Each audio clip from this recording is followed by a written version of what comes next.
Okay,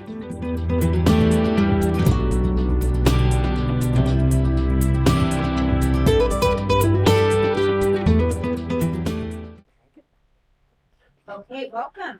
We're just a little bit early, but I'm going to go ahead and welcome everybody to the October 17th, 2023 Angels Camp City Council meeting.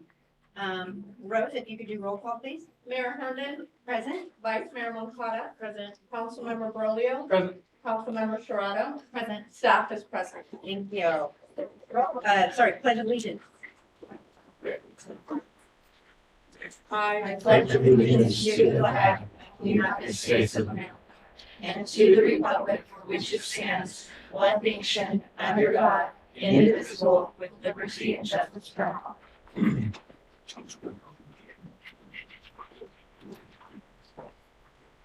Okay, so we're going to move on to item 3, which is city council appointments. We are going to review and appoint one city council member to fill a vacancy with a term set to expire December 31st of 2024. Rose, would you like to speak to this item? Sure. First of all, there is a correction on my staff report. Caroline pointed it out. Gretel served in the position 3 years and 8 months, not 2 years. 2 years and 8 months, not Yeah. what I had written in there. So we opened the recruitment and have received 2 applicants. One is Kathy Collins, who's here, along with Michael Chimente, who is here. So what we are going to do is we are going to take one of you at a time. We're going to ask one go step to the front of the office. We're going to ask you a series of questions. Based on your answers of those questions, staff will be taking notes. And then when one is done, we'll swap, and then we'll have you both come back to the room. Okay? So who wants to go first? Okay, go out that way. Just go to There's the a very nice little front. couch for you. All the way to the very front, not in the couch area. Okay. Okay. Yeah.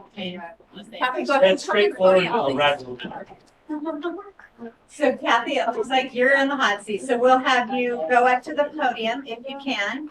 And I think there's some paperwork up there for you, which might be, oh, you're going to get a list of the questions that we're going to. Okay.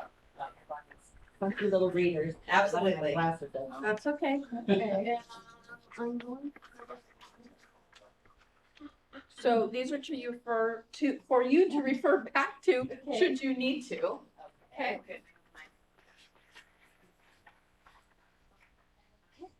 So thank you, Kathy. We have her application here in front of us. If it's okay, I'll go ahead and read some of the application because members of the public might not have that. But basically, Ms. Collins is one of the applicants. She's resided in Angels Camp for 25 years. There's a couple questions on here, one of which says, what 3 things do you believe the city is doing well, and what 3 areas does the city need to most improve? Kathy's statement to us is, I think the city is doing well in managing the budget and using grants and putting COVID funds to good use for projects that have been on the books for a long time. I also think they've done an excellent job in community outreach. She says areas for improvement include all things that make the Angels Camp more attractive for new business and tourism and for local residents. This includes things like wayfinding, upgrading outdated infrastructure, improvements to city streets, and better circulation for traffic and pedestrians, and in addressing the vacant property and owners of such situation that exists throughout the downtown, including projects that have stalled or stopped prior to completion. So thank you, Kathy. Want to introduce yourself in any way, or? Well, I, as she said, I've lived in the area for 25 years, and my background is that when we moved here, we built custom homes in the county, mostly Angels Camp and Calaveras, and so I've got a lot of history with just with the workings of this county in general, and I was one of the first members of the original brand leadership team that was started by the city manager at the time, which was Tim Shearer, and then on into the DAC, Destination Angels Camp. I was a member of that for a good 7 years. So I've got a lot of history.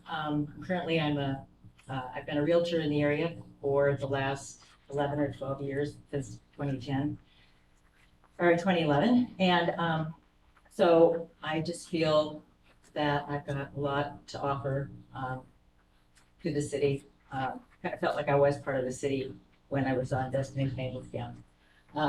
So it's a little bit about me. I live in Angel Oaks and I've worked in both Angels Camp and, well, the whole county as a realtor, and I've done a lot of volunteering and am on the board of Calaveras Visitors Bureau, and I do a lot of volunteering with the Calaveras Wine Grape Alliance and ACPA as well. I've done some volunteer stuff with ACPA, so that's me. Thank you so much. So we do have some questions, and I'm going to start with Ms. Sherrato here, so you can start asking some questions. We just pick which one we want, or? Grab it and go. Okay, I was gonna say do two, so you don't get lost. That's You fine. wanna start with the first two and so on, I but, can do it that way. okay. What is the most pressing concern facing Angels Camp today? Well, I think the economic development of this city has always been, in my opinion, the most pressing concern. I think that like I had said in my letter, I think that the city's done a great job of getting the budget squared away. There were many years when we were in dire straits, and it's been very impressive to see what's happened. I think our downtown has always been a big concern, I think, of the entire community. We would all love to see it be thriving, and so I think that the traffic situation creates a lot of problems for that development, or for the thriving of the downtown. I think that really the most pressing thing is just really finding ways to encourage development in the area, and but still keep it the great small town that it is. Okay, please explain your understanding of a council member's role in a council/manager form of government. So in this type of situation, what is a council member's role? Well, I believe that the city administrator and the city staff basically are working for you, reporting to the city council. City council is sort of in between the community and the city staff. And the role is to really have a really good picture of what's going on, what the needs are of the city, and be aware and knowledgeable about the workings of a city government and a city, just what it takes to run a city, from the infrastructure, from the sewers and water to just general residential development, the needs of it, being aware and responsible to represent the community in the actions that our city takes and various projects. And then being involved in and coming up with ideas to better the city, and then be responsible to see things carried out and to help manage the budget with the city staff and all the different utilities and services that go along with it. And, be very knowledgeable about the workings of government and what the constraints are and what the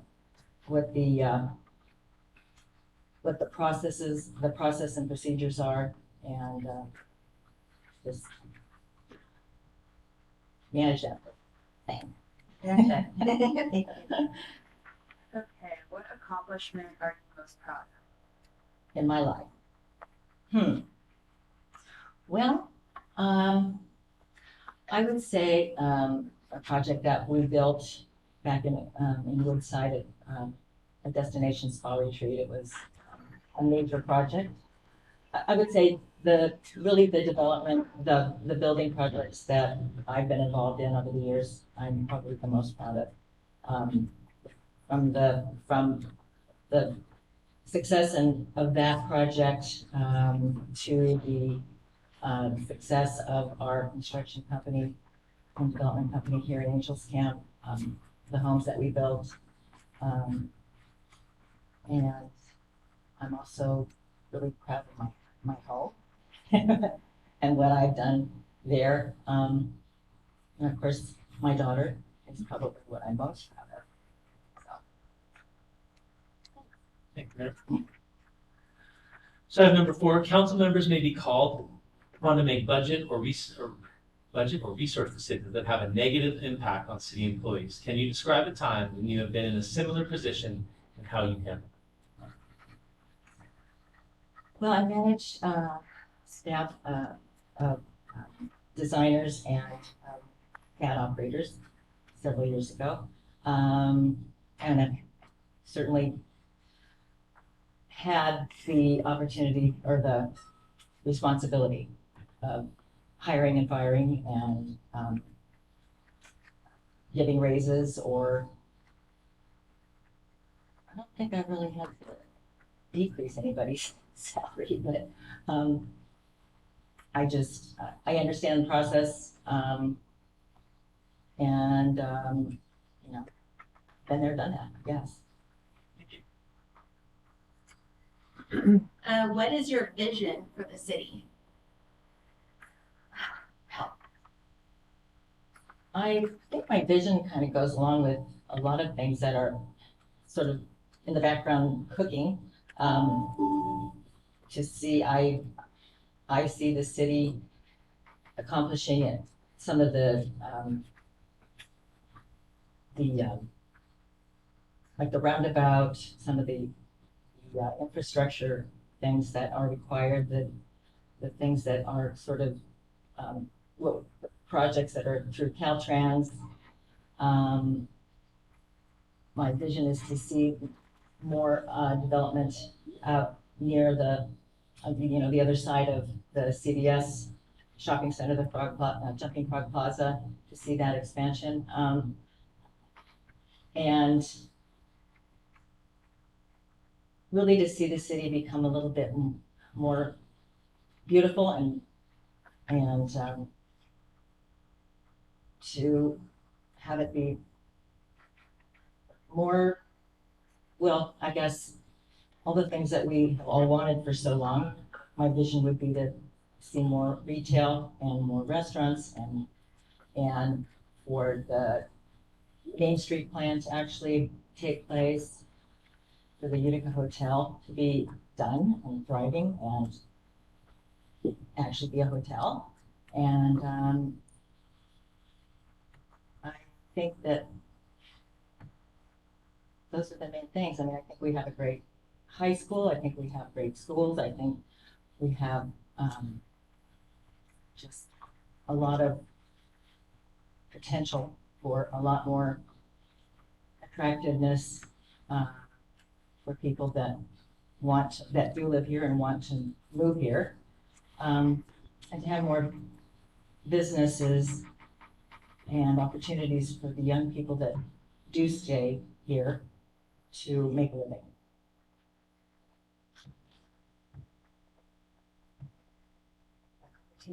Right? Yeah, You I did did that. So you, Yeah.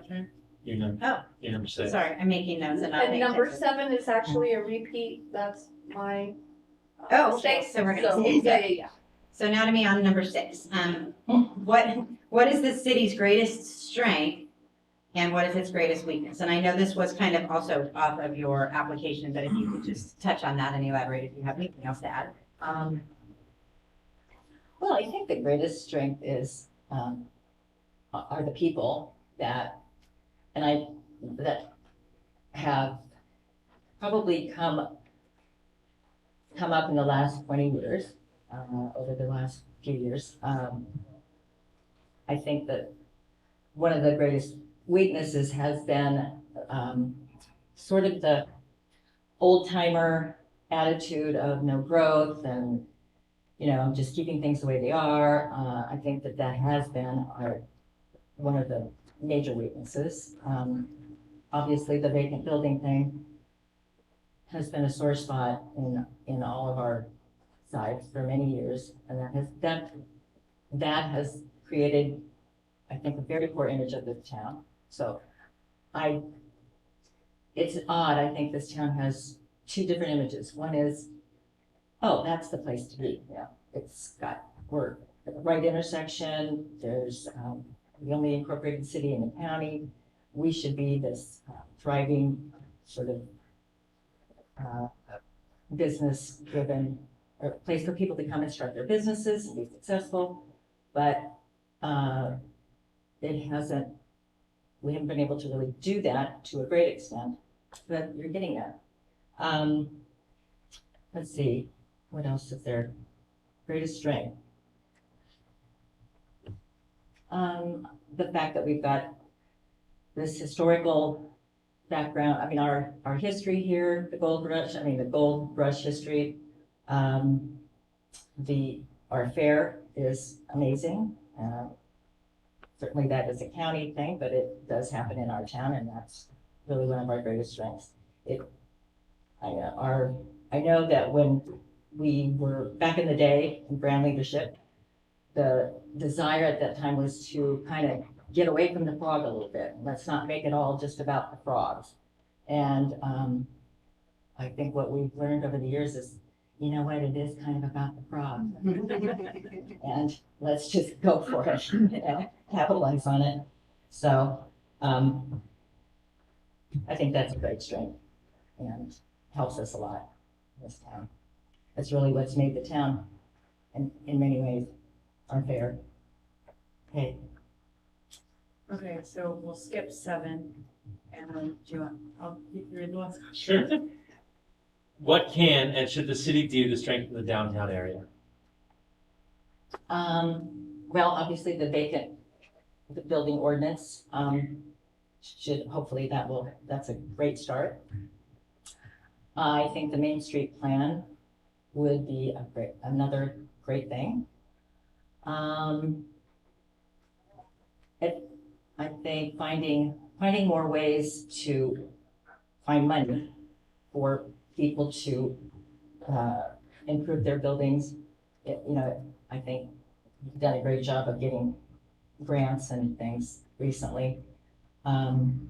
Just finding money within the state and federal government, maybe even to improve some of the historical buildings that we have here. If the building owners aren't going to do it, there's got to be another way to get it done, and to preserve history that's here, but make it even better. And probably would be helpful if we decrease the speed limit through Main Street, just by 5 miles an hour. To try to stop people from flying through town. That's the thing. That's the thing about Angels Camp. It's kind of been always known as just sort of a drive-through. When 4 went through town, that's what it was. Everybody just drove through town to get up to Arnold or up to Bear Valley. And whatever we can do to get people here and get them to stay for a while is what needs to happen.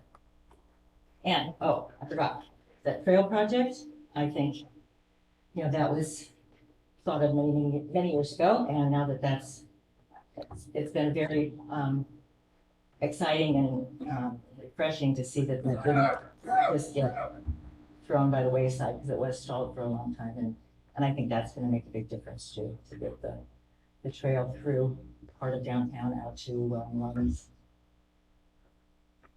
Thank you very much. Okay. Oh, I forgot wayfinding. That's really important. Yeah.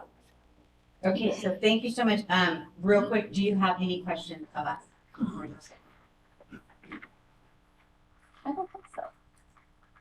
I don't think so. I would like to thank you very much. We're going to go ahead and have you step out, and we'll bring Mr. Chimente in.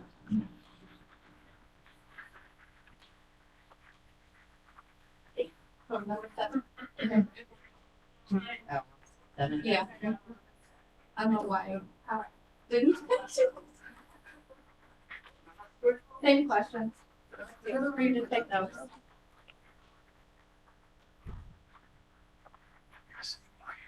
Right. So quiet. How are Over you here, guys? Michael. Where? Right here. You're going to Cody. Yeah. Oh, At least I'm taller. At least I'm taller. so these are for you to refer back to should you need to. Number 7 is a duplicate of number 2, so Okay. we're going to skip 7. Okay, so welcome.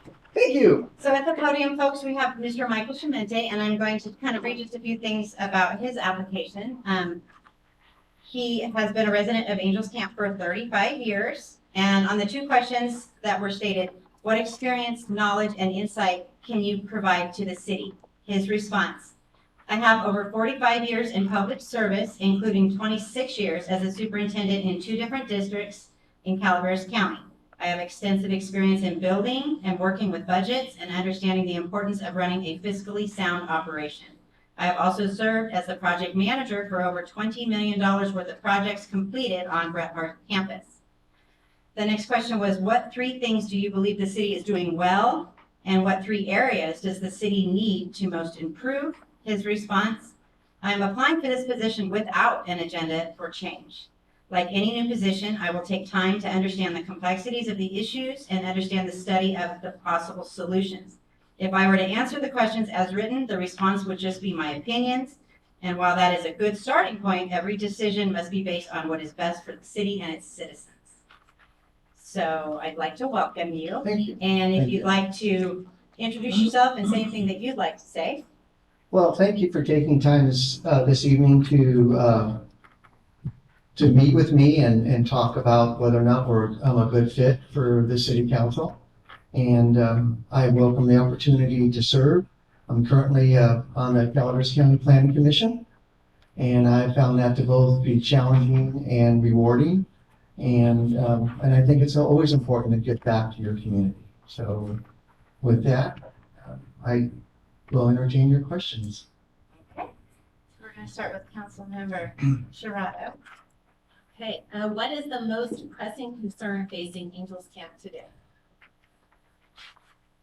I don't know, I can go back to the comment I made. You know, I think there are a number of things that people could look at and speak to. However, you know, in reading the board packet this evening, I didn't read all 400 pages. I'm not going to tell you every 400 pages, but just skimming through it, I think there's a sense with the current council that, you know, you want to maintain all the good things about Angels Camp, but also you want to figure out a way how that blends with growth.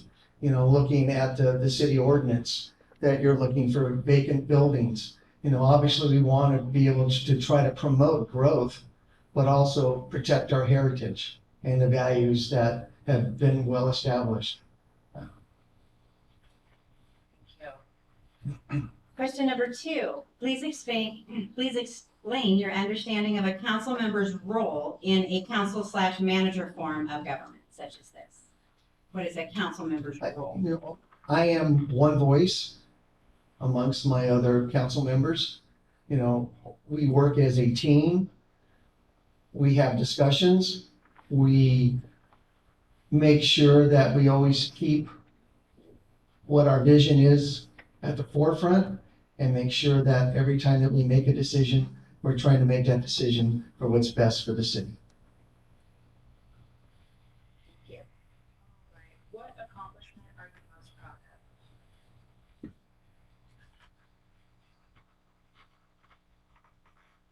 Being married 35 years and raising 3 boys, we're very successful. And my wife, for the longest time when we first got married, I was always Maria Lagomarsino's husband because when I was introduced, I would have to go back to, you know, there's been a number of things that I'm pleased went in a positive direction. One of the struggles that we faced when I was a superintendent at Bret Harte was the recession. We all remember the recession. Bret Harte's a basic aid school district, and basically all the dollars that they receive come from local property taxes. And there's a story that we could tell with that. And during the recession, the first year we lost $3 million. And our goal and the board's goal was to make sure that we kept our students at the forefront. And, one of the decisions that were made was that I made was the only way that we could protect programs and save teachers' jobs was to go down and be the principal. So I was the principal of the high school for 4 years, along with being the superintendent.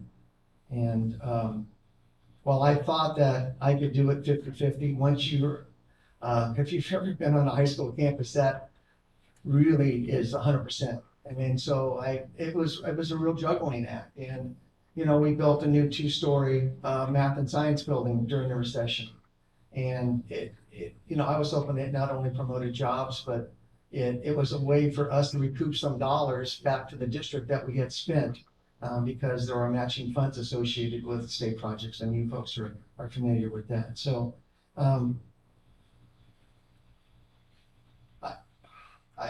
I think there have been many things that I've done, and it's real difficult to stand up here and go, well, I've done this and I've done that, because it's really not about me. It's about being a team.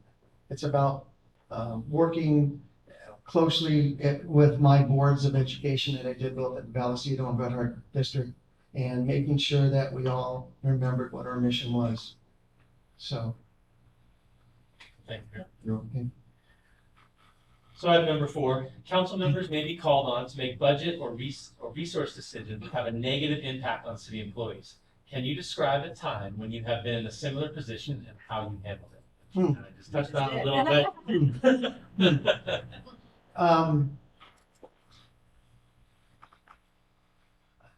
bit. When you're looking at budget cuts, you can't make those cuts in a vacuum. Every decision that we made during the recession was based on many discussions, a lot of study sessions where, we'd invite the community in, we'd invite staff in, everybody understood what we were doing. And when we went into that, there are certain things, just as in your budget, that are fixed cost. And you can't add $20 million to a high school campus and then cut all of your custodial maintenance staff, because then we haven't been respectful of those taxpayer dollars. And so it really is lots of discussions I spent lots of time with the union presidents. I spent lots of time talking about what we can do and what we couldn't do. Talked a lot about what percent of the budget our classified staff was, our administrators were, our teachers were certificated, so that it felt like it wasn't coming from just one area. It was a percent of everyone who was contributing. And we were fortunate, we made a decision we had about a $1.8 million reserve, and we made a decision to protect jobs to spend down that reserve. So, and even after, we talked a lot about, remember that reserve really was our cookie jar where we could help support, through hard times. And depending on local property tax is volatile, because if you go in a recession, and things can happen that could have a negative impact on a district financially. So, but I really think you can't make a decision like that in a vacuum. You have to spend time talking to all the stakeholders, having them understand. It's not going to mean they're going to like it, but at least have them understand the big picture and what we're doing. And one of the things, and I think I may have said this earlier, one of the things, the decision I made was to go down and spend 4 years at the high school. I can remember moving the Vallecito campus back onto the high school. But it was a decision made to protect jobs and to integrate the Vallecito kids who were having declining enrollment, integrate them back into our campus so that we could maintain our voc ed programs, et cetera, et cetera. So, but I don't, it's been my philosophy that the more you can talk, the more that you can at least share with the stakeholders what we're doing and why we're doing it. It may not be a pleasant decision, but at least it feels like, they've been heard. Okay. Okay, so what is your vision for the city?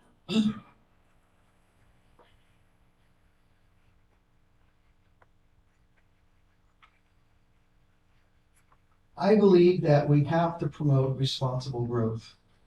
I believe that we always have to be fiscally responsible to the citizens. I believe that we need to find ways to pay a fair wage to all of our employees so that we don't become a training ground, that, you know, we can retain employees. I believe we need to be transparent and do everything that we can to help promote an idea. If someone comes to us with an idea, I don't think it should be boo-hooed. I think it at least should be investigated and explored and look at, you know, well, this is what we can do with that idea. This is what we can't do with that idea. So, yes. Okay, question number 6 is similar to the question that you already answered on your application, but it is, what is the city's greatest strength and what is its greatest weakness? If you want to elaborate in any way. Yeah, you know, I think sometimes we don't appreciate how great it is to be small. You know, I can remember, I started my teaching career at Columbia Elementary back when you guys probably weren't. But, you know, in the early 70s, you could go down the streets of Sonora and you could wave to people and you knew everybody. And that was powerful. You know, I drive down Sonora now. I've been out of the county for almost, well, since '88, but that's the way it is here. I mean, when you stop at the post office, and I think there's some value to that. And I think that while, you know, we would all want to see this, you know, our downtown thrive and be prosperous, it shouldn't be at the stake of losing who we are and losing our identity. I mean, there's got to be a good fit between those two. So, so I think the greatest strength that we have is the fact that we are small enough to listen, small enough to understand, yet I don't want to say big enough, but yet we're being responsive also.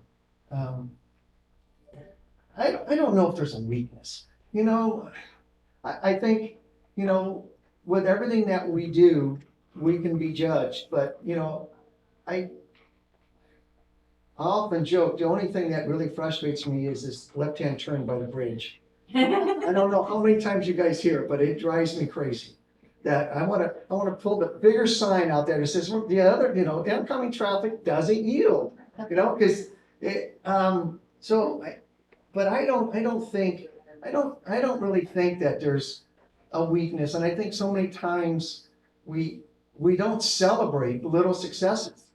You know, and I think that's what we should do more. I mean, every time you folks meet and you make a decision, it's a celebration that because we're trying to move forward. So, you know, if you acknowledge that there's a deficit area, then, and you can call it a weakness, at least you're acknowledging that and not letting it fester. And you wanna try to make it better. You know, and that's what we should be about, is every day trying to make it better. Thank you. I would have had question 7, but it's a repeat of 2. Right. So we're gonna roll over to me. What can and should the city do to strengthen the downtown area?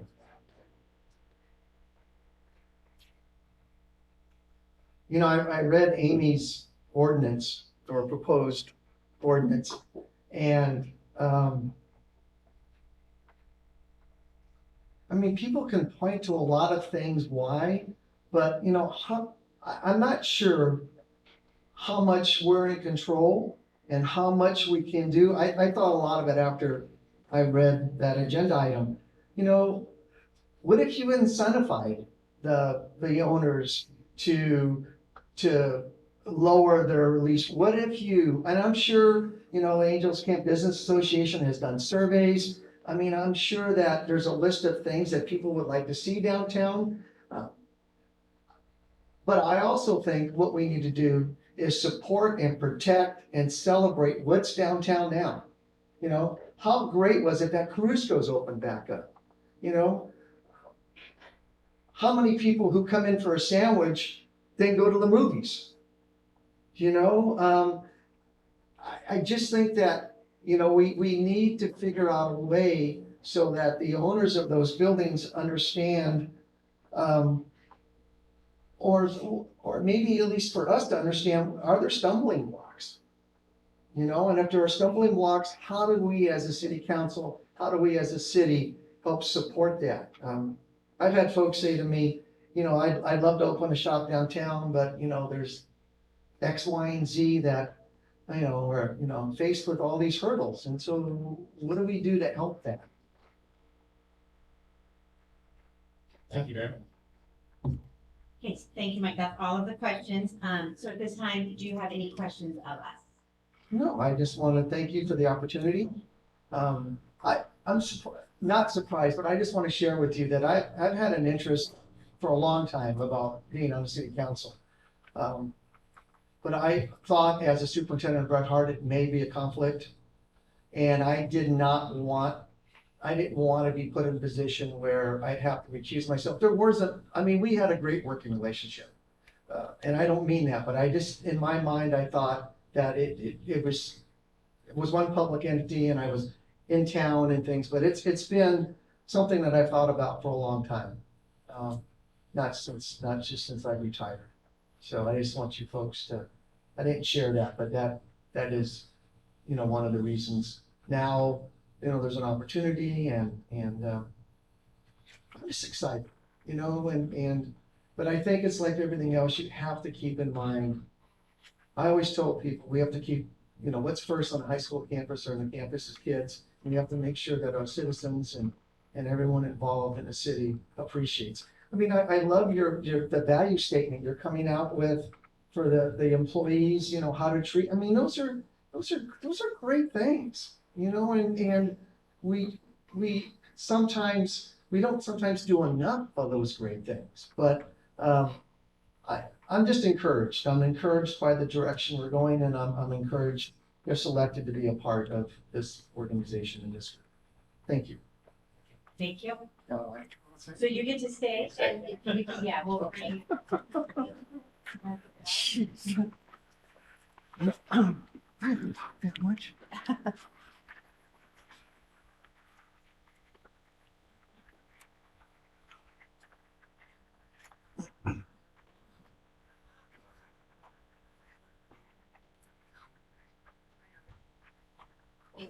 Back in, Kathy. Okay, so at this time, I know we're gonna have questions and comments. Do you guys have anything you'd like to say before I open up public comment? Okay, so at this time, do we have any members of the public that would like to comment on our two applicants?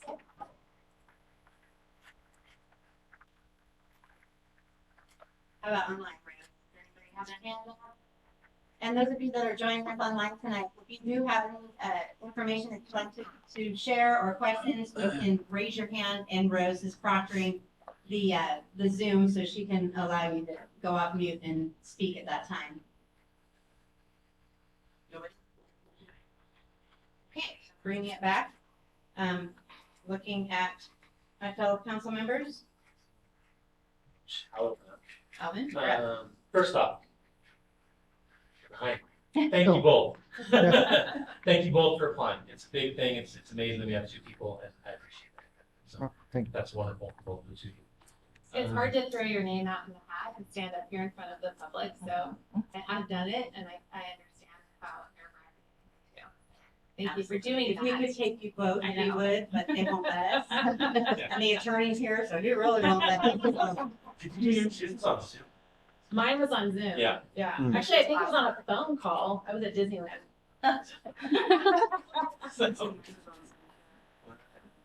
So yes, from all of us, thank you so very much. So, but for me, the best fit for me at this moment is Mr. Shimeni.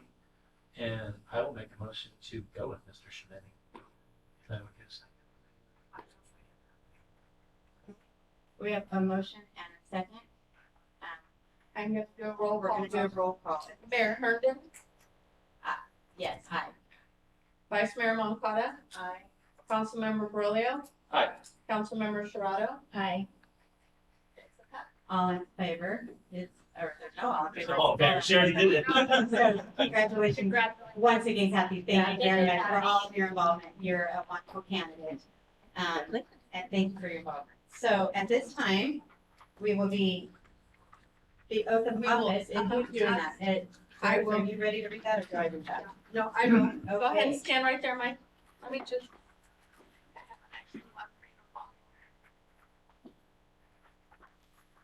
Thank you. Bring it up. So I'm gonna ask you to raise your right hand.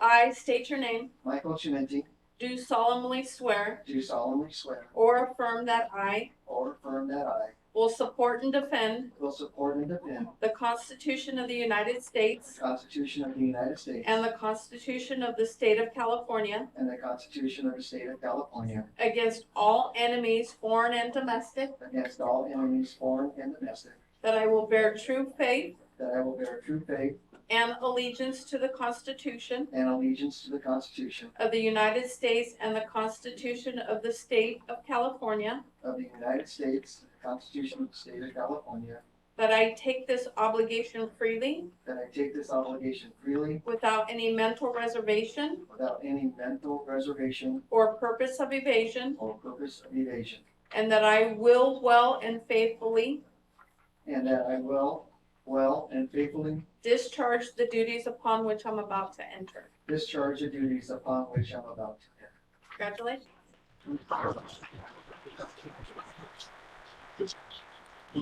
That's fine. I do have a resolution that was included in on Right. the motion in the second, so can we just revise it to say approval of the resolution? I will fill in his name. Revise his motion? Okay, so So Alvin, I will revise my motion to say approve the resolution as included. Thank you. And all, all in favor? thank you. Thank you. Okay, I do have a question. Do I have to call you Mr. Chimenti? No. So I feel a little uncomfortable if I click mine. I was Being 70 years old, I'm okay. I still, Welcome. You Okay, want a minute to, yeah, do we need a break or drink water or anything? Let's take a little break. Let's take Yeah, let's take a just a brief break. Sam, if you can give us just a quick little break, I think we're gonna take a breather.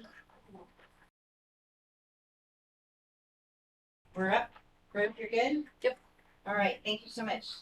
Moving on, we're moving to item number 4, which is the approval of the agenda as posted or amended. Does anybody have any? I have a correction. Okay, So item 7G, it should read approve resolution 2382 approving the continued $1 vehicle registration fee supporting the abandoned vehicle abatement program for the next 10 years. we can't get 41 bucks out of it. No, I wish. I know. We would make the news. Okay, any other changes from anybody? Any members of the public? Seeing none, I'm looking for a motion to approve the agenda as corrected. I'll approve the agenda as amended. Second. We got Isabella for a second. And I'll do a roll call vote. Okay. Councilmember Chimenti. yes. Okay. Councilmember Brilio. Aye. Vice Mayor Moncada. Aye. Mayor Herndon. Aye. Councilmember Sharada. Aye. Thank you for that. Item number 5 is public comment. The public may address the council on any item of public interest not otherwise on the agenda that is within the jurisdiction of the city. No action may be taken. Matters to be addressed may be referred to city staff or placed on a subsequent meeting agenda. Speakers will be limited to 5 minutes per person. Do we have any public comment? Okay, so do we have a sign-in sheet up there, Rose? Yes. Okay, so you can introduce yourself and make sure we have your contact information on Thank the you. sign-in sheet.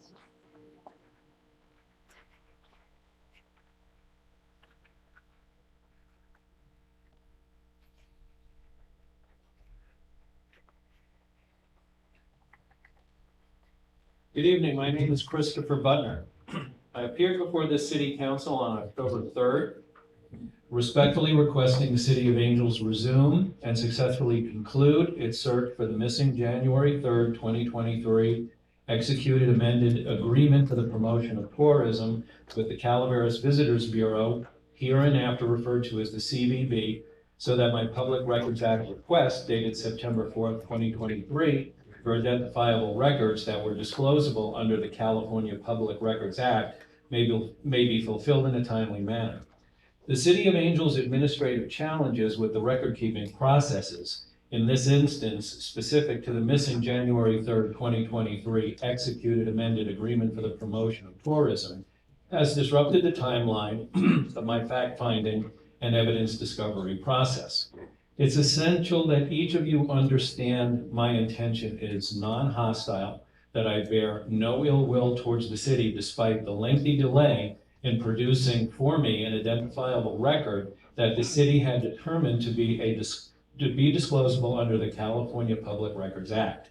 To eradicate any misconceptions by the City Council and its administration, the CVB is definitely not a nonprofit association.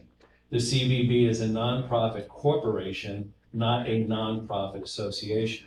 The CVB intentionally converted its legal entity type with the State Attorney General's office and the Secretary of State's office from a nonprofit public benefit corporation to a nonprofit mutual benefit corporation effective July 12, 2021. It is alleged that the CVB, a nonprofit mutual benefit corporation, had failed for over 2 years to officially notify the City of Angels of its conversion of its legal entity type from a nonprofit public benefit corporation to a nonprofit mutual benefit corporation effective July 12, 2021. It is alleged that the CVB, a nonprofit mutual benefit corporation, has been operating illegally since July 12, 2021 without valid bylaws.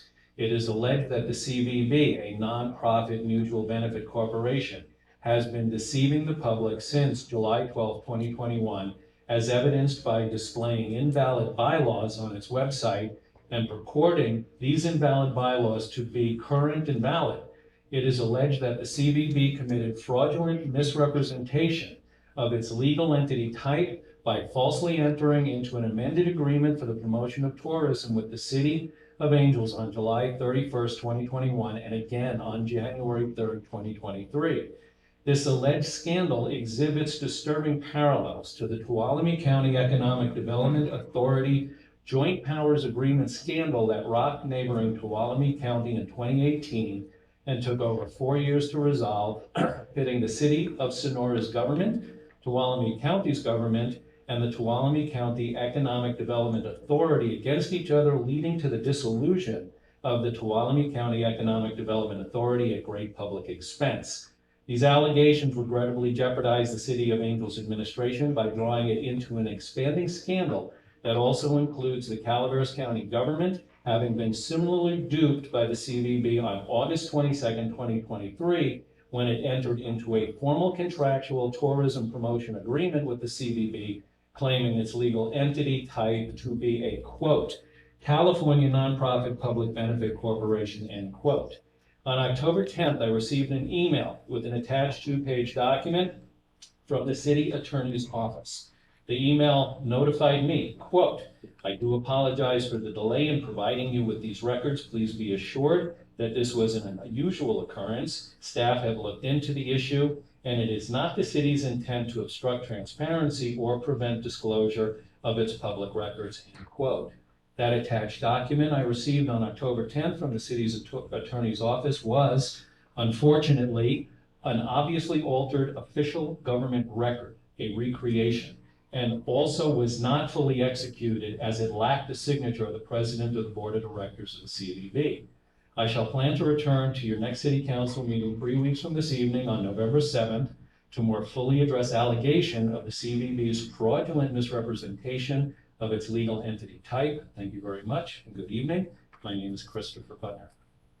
Thank you. Thank you.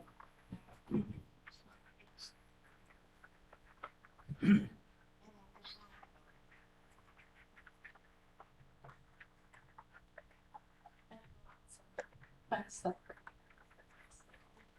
So go ahead and introduce yourself for all the folks here. I am Shaylin Mark, and I'm part of Calaveras County Public Health.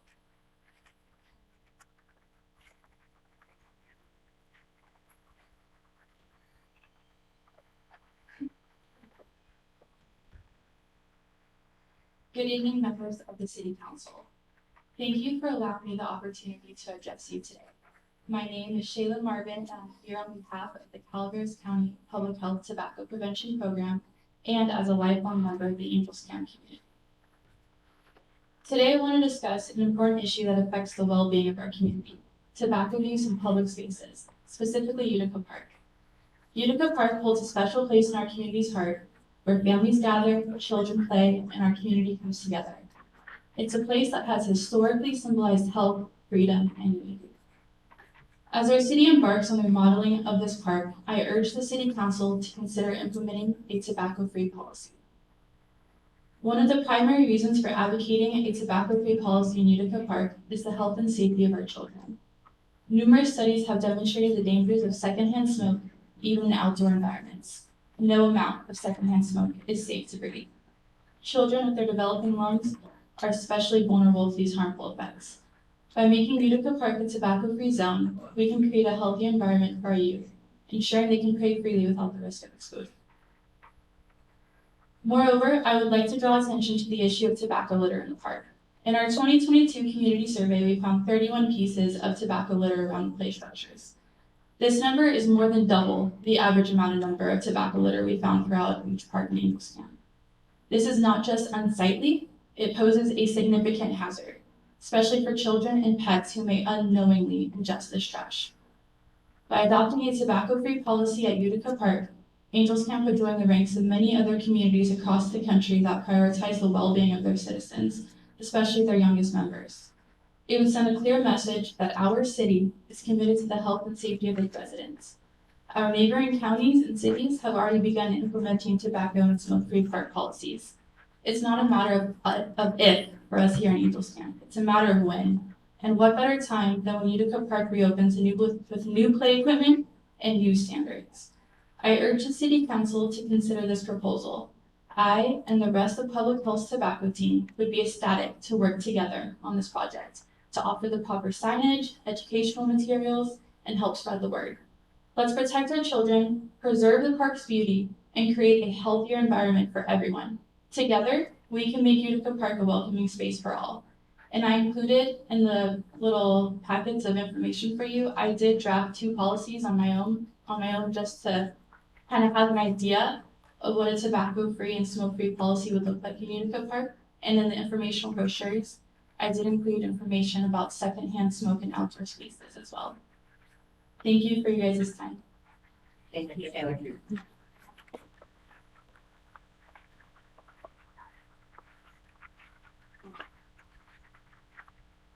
Good evening, I'm Kathy Russell, and I'm the Vice President of the Angels Camp Business Association, and I just wanted to bring you guys up to date on some fun events we have for our community coming up.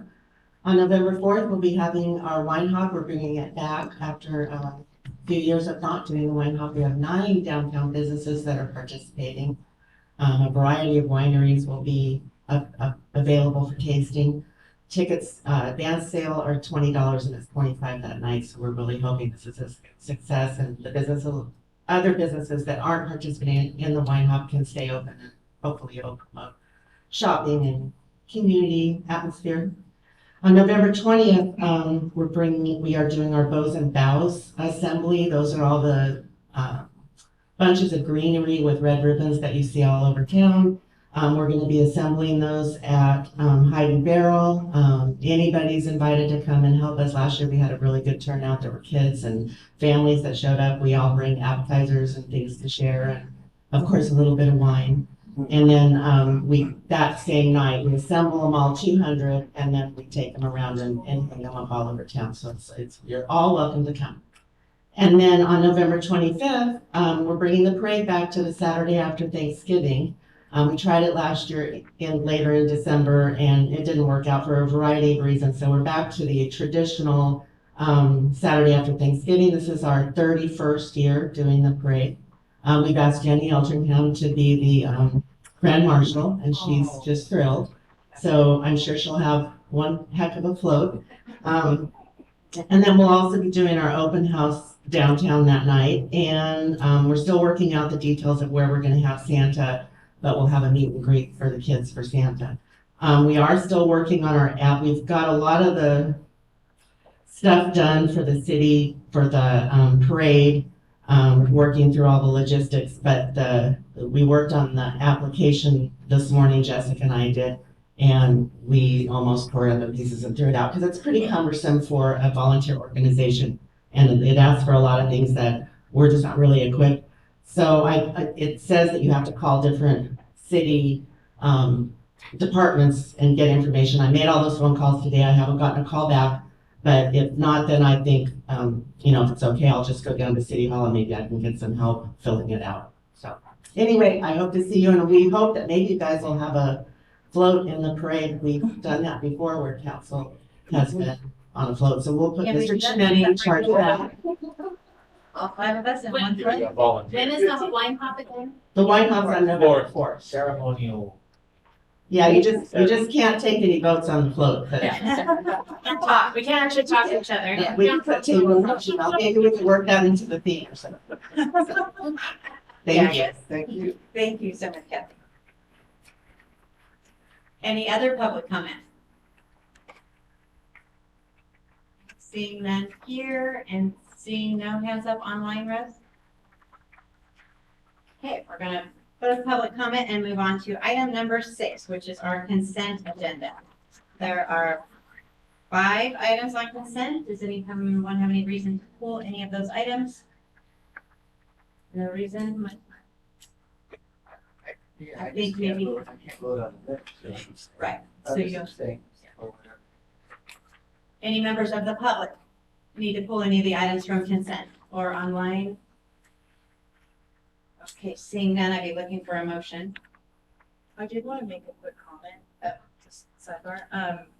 The evacuation and assessment and preparedness plan. Alvin and I had a presentation on this at COG, and I know it's a lot, but if you have the time going through it, I think it's worth it. There's a lot of interesting information in there, so just wanted to call attention to that. And this was the most recent version of it, because I saw there was an email about that some people have the wrong version. Okay. Good? Oh, yeah. Okay, motion for consent. Second. Alvin, we have Caroline. Roll call vote, we're gonna roll call. Councilmember Schmidt. And I'm just gonna abstain. Okay. Councilmember Broglio. Aye. Vice Mayor Moncada. Aye. Mayor Hernan. Aye. Councilmember Serrata. Aye. Okay, pass them on board, vote 1. Moving right along to item 7A. This is our Rural Recreation and Tourism Program Utica Park Light Your Mind Expansion Project Update. Amy Augustine. Mayor and council members, tomorrow is an important day. It is our first community stakeholders design review meeting. We'll be meeting here. You can also reach us online. We basically will be starting the design of the playground. We have a preliminary design. We actually have several preliminary designs that we'll be presenting, and we'll be asking for initial input at this meeting, follow-up input at future meetings, so that people have time to digest the plans that we'll be presenting tomorrow. We'll also do a short introduction of the whole project during our meeting, so that should be pretty exciting. We've had our second newsletter released, some new things in that newsletter, asking the public who might be interested in planting memorial trees or having memorial benches to please email us, and we will put you on our list. No, we don't have the cost yet. As soon as we do, those people who have asked to be included on the list, we will notify them. I have already received some responses based on the newsletter to be put on that list. So that's basically where we are. If you see people out and about next week at the park, it is probably GeoCon. with our construction people, looking at the geotechnical issues. And that's all I had, unless there are any questions. So this newsletter has been sent to all of it, up to all the Angels Camp residents? So what we've done is prepare an email list to do email blasts. Okay, email, Yeah, and so anybody who's asked us, okay, and then we notified all the property owners within 300 feet. sure. And right now we have 122. No, that was as of, the date I wrote that. Oh, it's gone up. Yeah, we have more now. So that many, we also put we put the newsletters at the post office based on some community input that we had, so that they can also either call us if they need to, or know that this exists and can sign up for that information. If you have some other suggestions. Amy, do you see any value with doing some kind of newsletter and mailing it? You know, I mean, because this is wonderful news that, you know, we're moving forward and you have a committee that's gonna, you know, help select the new playground equipment and things. I don't hear a lot of questions, but, you know, as you drive by, you wonder when the next steps are gonna be and things like that. And, you know, I think the more we can communicate, you know, we're in the phase one, this is what our expectation is for phase one. It might help. It might help stop some of what I perceive to be grumblings out there. And I'm sure you folks have heard that too. And we will, of course, take direction from the council as to how we might want to do that. I suspect a mailer that might be included in would probably be the way to approach that.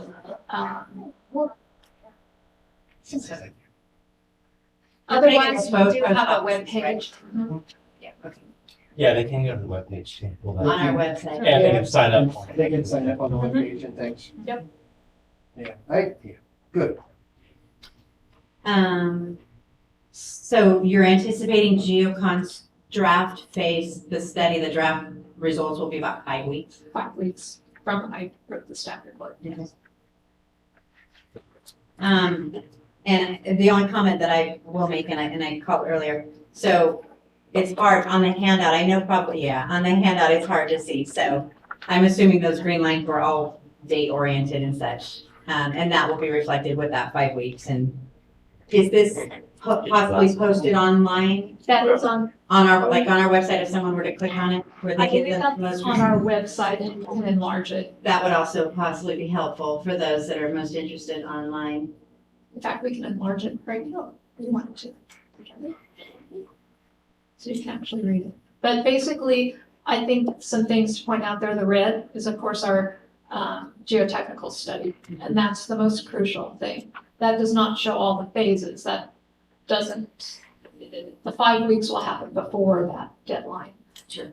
And of course, we're looking at starting construction in March coming up. And as I mentioned during our update, we would anticipate that by Thanksgiving of next year, we would have construction winding down our park.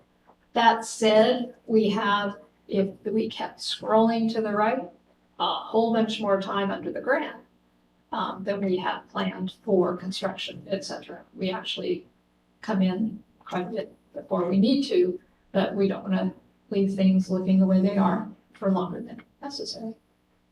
So Amy, are any parts of this project dependent on the geotech report? Yes, the And- location of various structures. Structures, but It's the- not playground equipment? So playground equipment is flexible in where we will put it. Okay, So we figured there was no reason not to start picking out which playground equipment we wanted, because by the time we need to start doing something with what we picked out, we will know which side of the park the playground is going to go, or in the middle, or wherever. It has to do with how much structural weight, I guess, can be supported over where there used to be the line. Not that there's anywhere in the city that you would probably be building over the top. and Rebecca, the same codes that apply to a school regarding playgrounds also apply to the city regarding fall space and this stuff. And that will all be taken into consideration when it's Well, there are three primary emphases for this park. One is that it be multi-generational, accessible. That was something we heard big time. We had over 900 people weigh in on what they wanted to see. We had over 1,300 individual pieces of input provided to us on what they wanted to see. And accessibility was a huge factor for seniors as well as for kids. What was the name of the playground structure? What was that company? Aesthetic. Aesthetic. So you could Google it. Okay, I looked at it. They had a pretty SPVC. Megan Horovich, who lives in Tuolumne County, is the representative. Will be presenting that, who of course knew about you. Is the playground committee still in existence or? I think two of them are on it, Jessica and John. Okay. Yes, Yeah, I got the community club. the community club. Right. Yeah, there are 13 members of that committee. The idea was to represent each of the stakeholders that permitted in our outreach, which had 15 events where we actually went to those various organizations. We went to food banks, we went to WIC, we went to the senior center, we went to farmers markets, parades, crafts fairs, you name it, trying to reach people who you don't usually hear from by going to them, other than saying, oh, hey, there's a meeting at 9 o'clock when you don't really want to talk with your kids. Annie, I have two questions about the meeting tomorrow, about the stakeholders committee Yes. tomorrow. The conversation is gonna happen about outdoor exercise equipment, but that's for the adult. Tomorrow will be specifically on the children's plan. Oh, okay. And, okay, and that has already been ordered. No, we Why have am I thinking that's already been ordered? I know I It is asked that last bathrooms. night too. bathrooms. Bathrooms. Okay. No, we have 3 different draft designs Okay, to start with and go from there. Okay. I plan to attend online, but I'm in person, but I'm attracted to online. How is that gonna work? Do I click on the email? Where's the link for individuals to join online if they can't join in person tomorrow? That's posted online, I believe. Okay. I was also gonna ask, is it possible to include that link into this newsletter? Yeah, Okay, that's what I I know it came as a Link, but it separate came- thing. Yeah. Yeah, and of course, it does have to be a different link each time. For sure. Because Okay, so if I am to join tomorrow, I'll go onto the website, find this update and link over somehow. Let me confirm. Yeah, it's on there. Okay. Yeah, any other questions? Okay, any members of the public with comments on Utica Park? What time is the meeting? Noon. Promptly at noon, we have some people from, students from Bret Harte, and so they have to be there at noon. That does, and they have to leave by 1.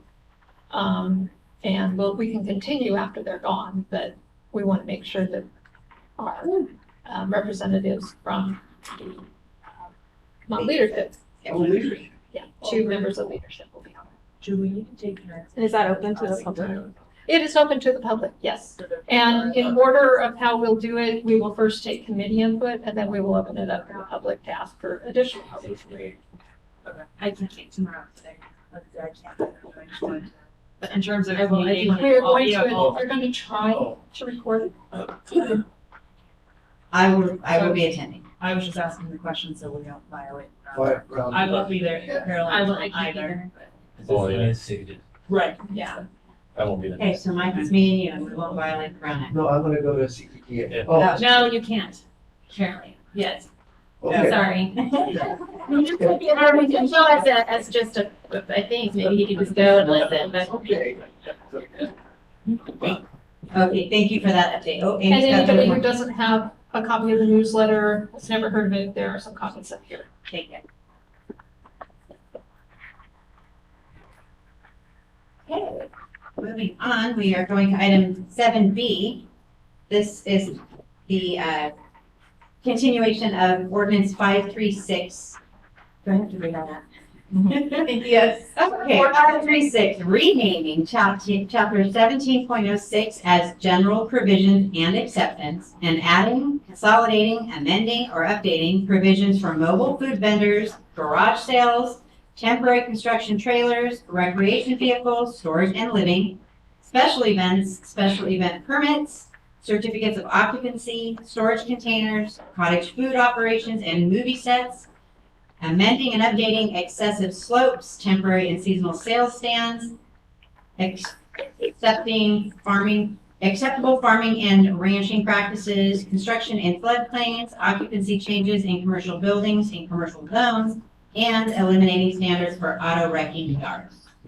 So we're doing more public input on this team. Mayor, council members, we're asking for you to take additional public input tonight and continue it to November the 7th to accommodate comments from the city attorney. And just an update, we did go through and get an estimate of the number of storage containers in town. Our estimate is 27. And of that, who would be affected by the code would be 2. And we have notified them of the ordinance and asked for their input. Yeah, to answer your questions. That was one of my questions. So would they be grandfathered in then? So we have, Change the- it hasn't been adopted, but the grandfather provision proposed is that you would get change of ownership, then you'd have to get rid of it, or 5 years, whichever occurs after. And so that's why we've notified those 2. And they are in single-family residential on very small lots, and they were both full-size cargo containers as opposed to like the smaller ones. There were several residential parcels that had the smaller ones. They're not that easy to see. But when you have a full-size one in your front driveway, it is pretty visible. So it's the location of the 2 that, The size and given the size of the lot, when you have a 6,000 square foot lot and you have a very large cargo container in your front driveway, it's pretty visible. And aesthetically, it's so can you speak again to what the grandfather procedure would be? They could be allowed to stay, those 2. for up to 5 years or change of ownership, whichever occurs first, Okay. unless you choose to change it before it is adopted. Right now, we don't have anything that addresses cargo containers. So technically, you could interpret that to mean you don't get a cargo container, or you can interpret it to mean everybody on Earth can have as many as they want. We choose to basically interpret it to mean that, yeah, don't everybody get as many as you want, please. And you've reached out to these 2, but you haven't heard back from them. Have not heard back from them. Okay. And can you speak to the special events? We currently have nothing in our code or clarification on special events. So we require a special events permit, but we've never specified the details of it in our code. And so to avoid any confusion, we wanted to make it crystal clear in the code. Right. And for consistency. Same with garage sales. Garage sales, we've never addressed in the code. That's sort of a whole thing. I was surprised. Okay. Everything addresses garage sales. Okay, so any questions of us up here? So once again, this is kind of ongoing public inputs. Do we have any members of the public that have any questions or comments on this ordinance? Any input online, Rose? No. Oh, wait a minute, we do. Amanda does. Okay. So we have Amanda, she's gonna take you off mute if you wanna speak. Hi, thank you. This is actually TJ. Can you hear me? Yes.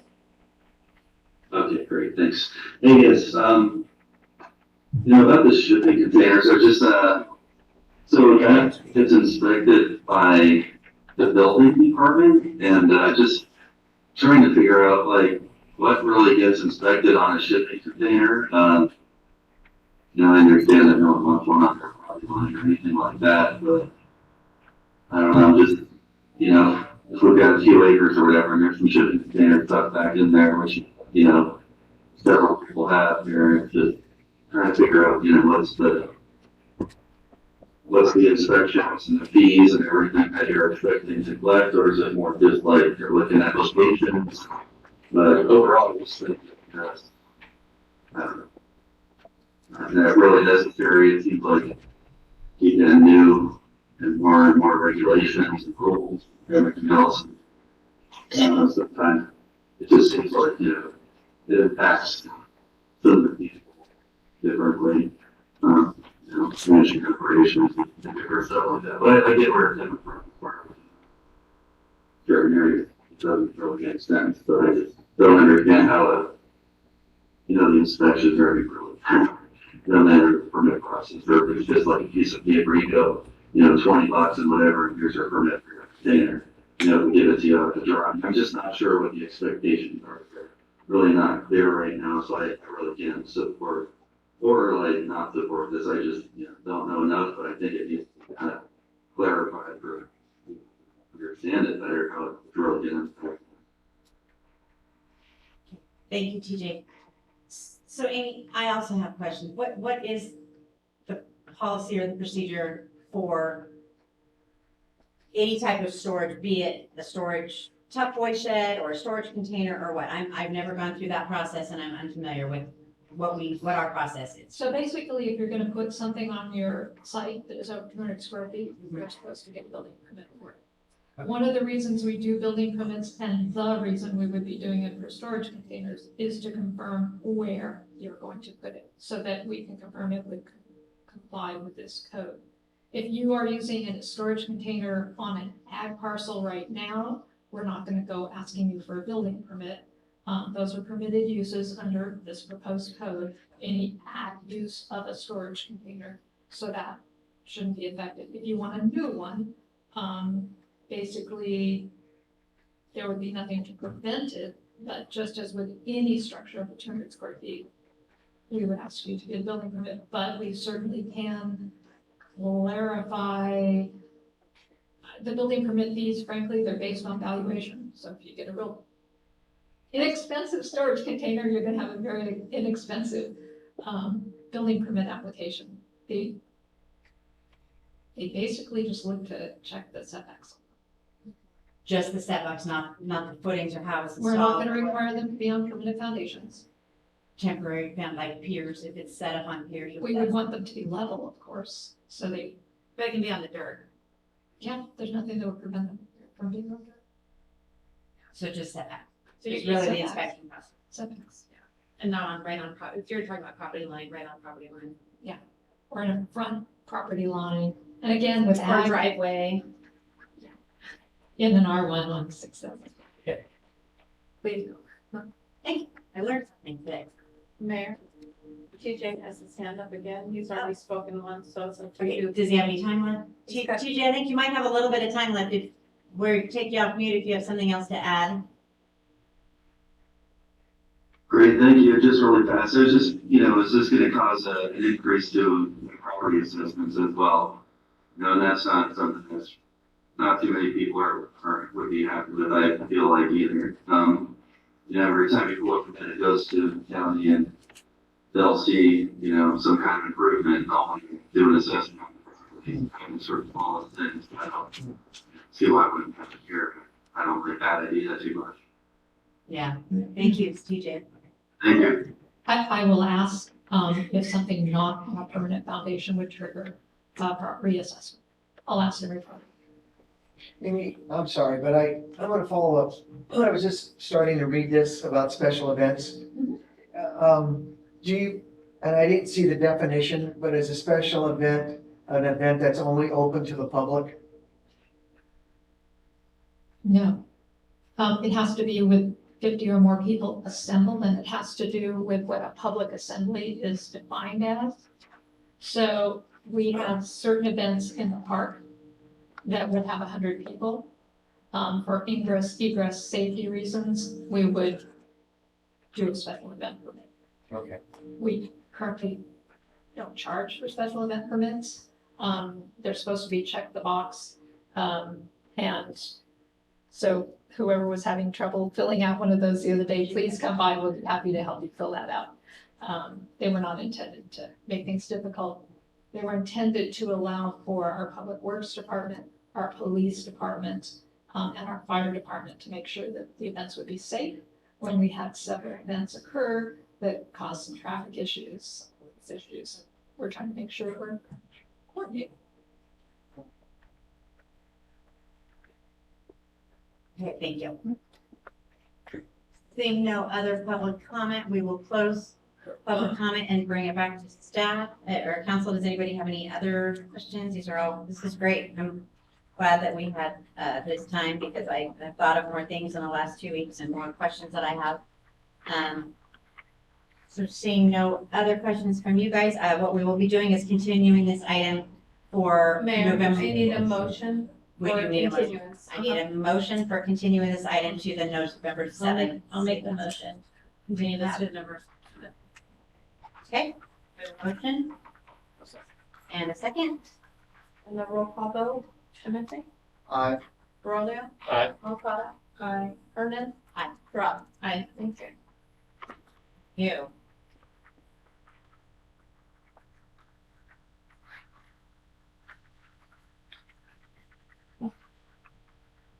Okay, item 7C, this is another ordinance.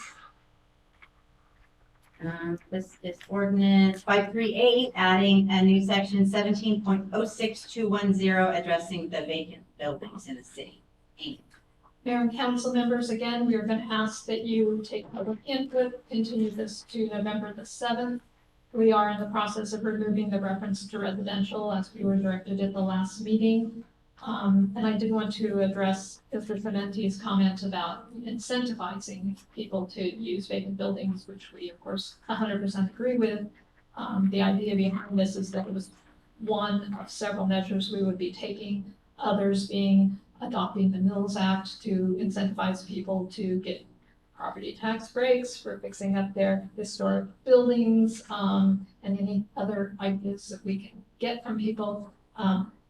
Lots of things we've established recently is a register of cultural resources, and that can help you with the state historic building code. We can look into things like parking incentives and stuff like that when you register your building as historic. Try to incentivize it. And recently I've been asked by a few of the people who are already on the register, would we please provide them when they are included on the register. So bringing that back to you too. How many historic registries do we have? We've only got like 3 or 4 right now. Yeah, it's very low. But we've actually got several people who are trying to get on it. We just haven't been able to get their history. Because we just adopted that, was that this year? Oh, yeah. Yeah, but we had 2 right away, didn't we? Yeah, Utica Hotel was on there. They were our first, I believe. Yeah. And the McCullough building across from Raspberry, around the corner. Oh, and then he included his barn behind his house, and I'm forgetting something. There's a 3rd. And we have an application for a 4th. Already? Oh, yeah. Yeah. Okay. Questions, comments?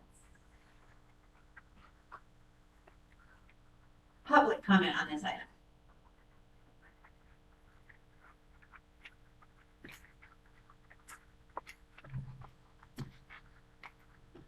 Hello, guys.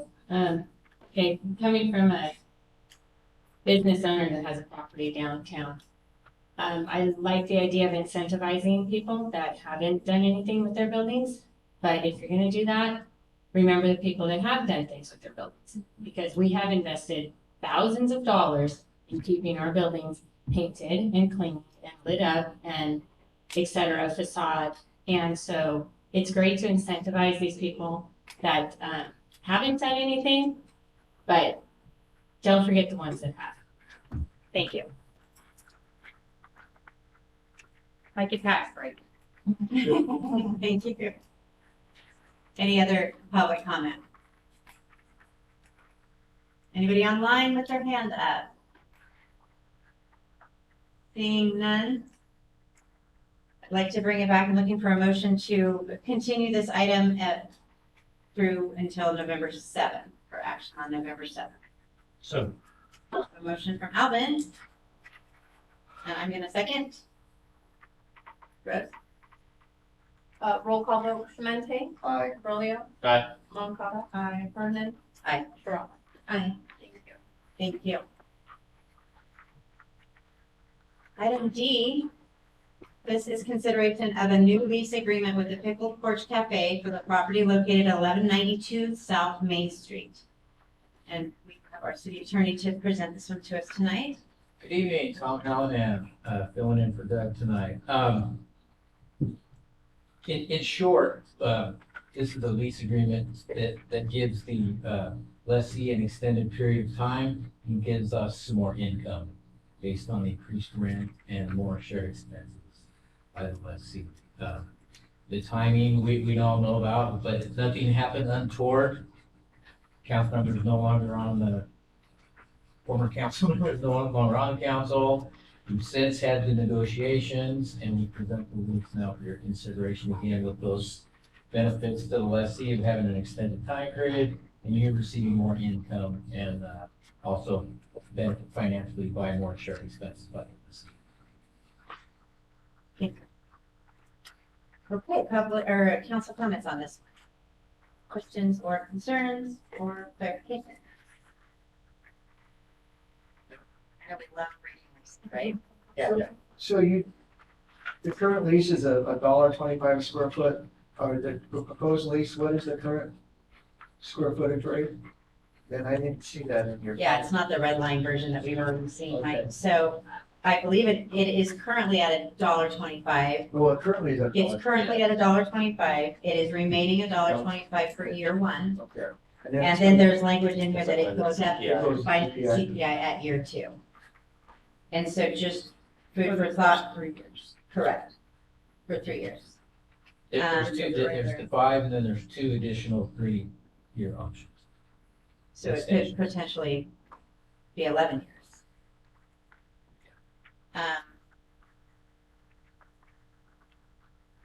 The increase in revenue comes from the shared expenses Okay. on the water sewer and the electrical.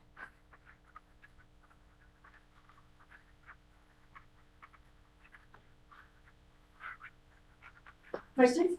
Anybody else? Are you good with this, Mike? Do you have any other questions? Okay, public comment on this item. Do we have any members of the public that have questions or concerns about our pickle porch lease? Seeing none, I'll bring that back to council. My only question that I did have was, and I addressed it with Rebecca earlier on the phone today, was this wasn't signed by Gretel, but they'll have to address that. I thought it had already been signed, but they're addressing that. So once this is signed, it can be executed and we can adopt it for the duration. So I'm good with it, and I will make. Just want to make the comment, sorry, sidebar, I keep saying sidebar. Thank you, Gretel, obviously vacancy is something that we need to address, but having you down there, I think has brought new life to downtown, and so I'm really happy that we were able to come to an agreement and that you will be there, fill our bellies for another 5 years, so. And not only that, I think you should be acknowledged publicly for all that you do to maintain and beautify that area with the flowers and the lights and all of that. I see you out there on your hands and knees, watering and pulling weeds and stuff, and I don't want it to go unnoticed that it is very much appreciated. Thank you. Absolutely. Yeah, I will say, having attended the homecoming parade just last Friday, without the porch being there, I don't know where we would be standing. It seems to be bringing a new revitalization to downtown. It's growing. I think Mike, you mentioned earlier, someone grabbing a sandwich and going and walking and doing and being. You're becoming a staple to our downtown. So congratulations on that. It's a successful business and welcome for many, many more years. So having said that, I would like to make the motion. I will second. Okay, and we'll do roll call, Rose. Clemente, Aye. Rolio, Aye. Moncada. Aye. Hernan. Aye. Toronto. Aye. Okay. Item E is to approve resolution 2381 and authorize staff to submit an application to IRWMA for the 8R project. Rebecca. So if you recall, this was a change, so used to sit on, this board, the committee. And I made the recommendation, it probably made more sense to have staff sit on it, or a little closer to the projects that could potentially benefit from it. And so, Chris O'Flynn, our public works superintendent, very excited. Got voluntold. He got voluntold. Thanks, Chris. Thanks, Chris. So, he's been attending, and when he's not available, I attend. And, he had, attended a meeting and there was a call for projects. So he, spoke to me that he thought this might be a good opportunity for us to, submit. We have had difficulty trying to find a funding source other than rate revenues to pay for the automated meter reading project. And so, this project does align with the objectives of the IOW NA. And so, my recommendation would be to move forward with applying for that grant and seeing if we get it. Our other option is we continue the path that we're doing, which is just a pay as we go. So, we can do it internally. We have about $65,000 budgeted each year, and we would do a section. There is a huge benefit to switching over to automated meter reading. Not only do you not have 6 staff going around manually reading meters, it also gives us the ability to just get better data. Is there a leak happening? It's easier for us to identify it. It's easier for the consumer to control the amount of water that they're using because they're seeing it more frequently. If they think there's an issue, we can help work with them more quickly because we'll have kind of historical data. And so it helps with water conservation as well, which is a huge kind of issue that that this group wants to see is ways that we can protect our watershed. But there is a funding associated with this, as I thought I read, as I was reading. So, and Chris, may I ask Chris a question? So, do you actually physically change out the meter, or do you put some kind of sending device on the current meter? So, a lot of our meters out there, we can just add the sending unit to, because it's the same brand. Obviously, there are going to be some that are older that we cannot do that with. But really, it's a pretty quick change out. And you support this? Oh, absolutely. And then you can find things for the guys who are out there reading meters. Like, there's a lot of things. Yeah, I don't want to see us reduce staff. No, because there are a lot of things that we don't get to that we should be getting to because, you know, we have 6 guys. So My dogs may miss not having a meter read, but I'm not going to miss it. Any other questions? I do have a question. So we do have current budget assigned to doing this in phases, but we haven't started that process yet. Where are we at with that? No, so what I asked staff to do is get some demos. So basically to have some automated meter reading companies come out, work with them, talk to them, what we have, what it will work with. You know, you're gonna get your sales pitch and then also looking at what some agencies have used and how those products have gone for them. And then, you know, the thing that, because Calaveras County Water District was doing this project. So one of the things that we really had to look there is, you know, if you had to actually replace the whole meter itself, which they did.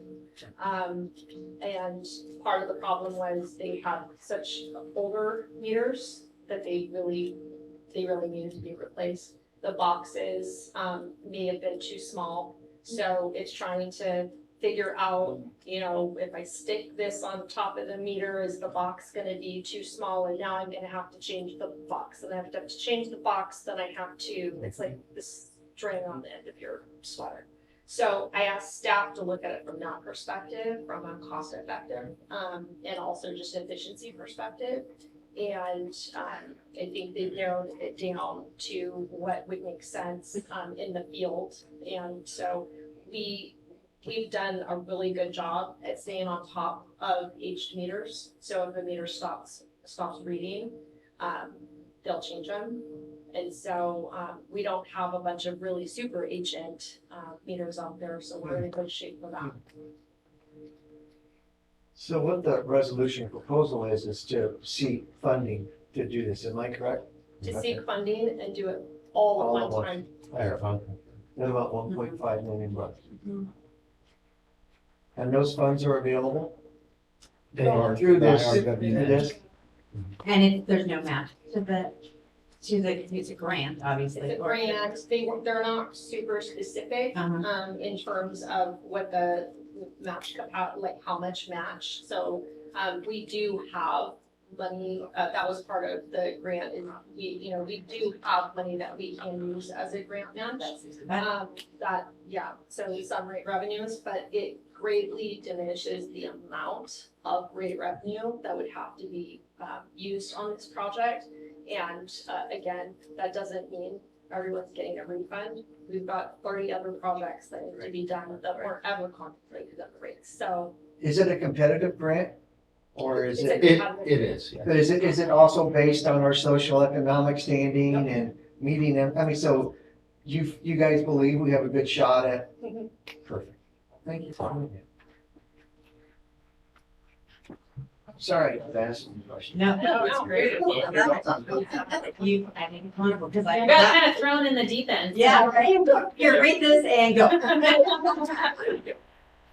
What is the saying? What is the saying? You can't catch. I'll remember that. Anyway. Okay, so public comment on this item. Anybody online? Okay, thank you for this. We're basically looking at a motion to adopt resolution 2381, moving forward with the IRWMA call for project. I'll make a motion to approve resolution 2381.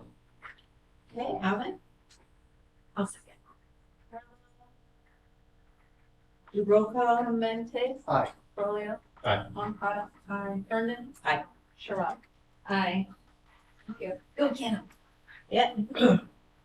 Bring back the good news. Brings us to item F, which is a city project update. Rebecca. So this is basically just a high-level overview of every major project that we have going throughout the city, whether it's the city project that we're funding ourselves or with grant funding, or if it's just a high-exposure project that we're not responsible for, but you're seeing it happening, or there's some sort of coordination that's happening to happen, such as habitat.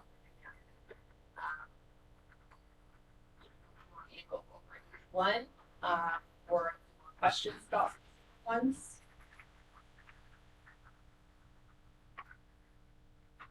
Does anybody have a preference? I mean, we've read them all, and sure, I have a couple of questions that I don't want to drop down. I think we should just popcorn it. Yeah. One by I'll one? go. No, just, Okay, you don't so need to. I have a read it. question about our technology. Yeah. Only because I know we've made a lot of decisions in the last your time, for the last year and a half about implementing and improving technology. Have all of the software programs and decisions and new infrastructure technology changes, do they all speak to each other? Do they all integrate, or have some been phased out and others are now the new thing because technology has changed? So, yes and no. So, like the networks, obviously, those all coordinate with our overall, folder systems. So, we didn't have a very robust network for City Hall, right? And we did not have a very robust network for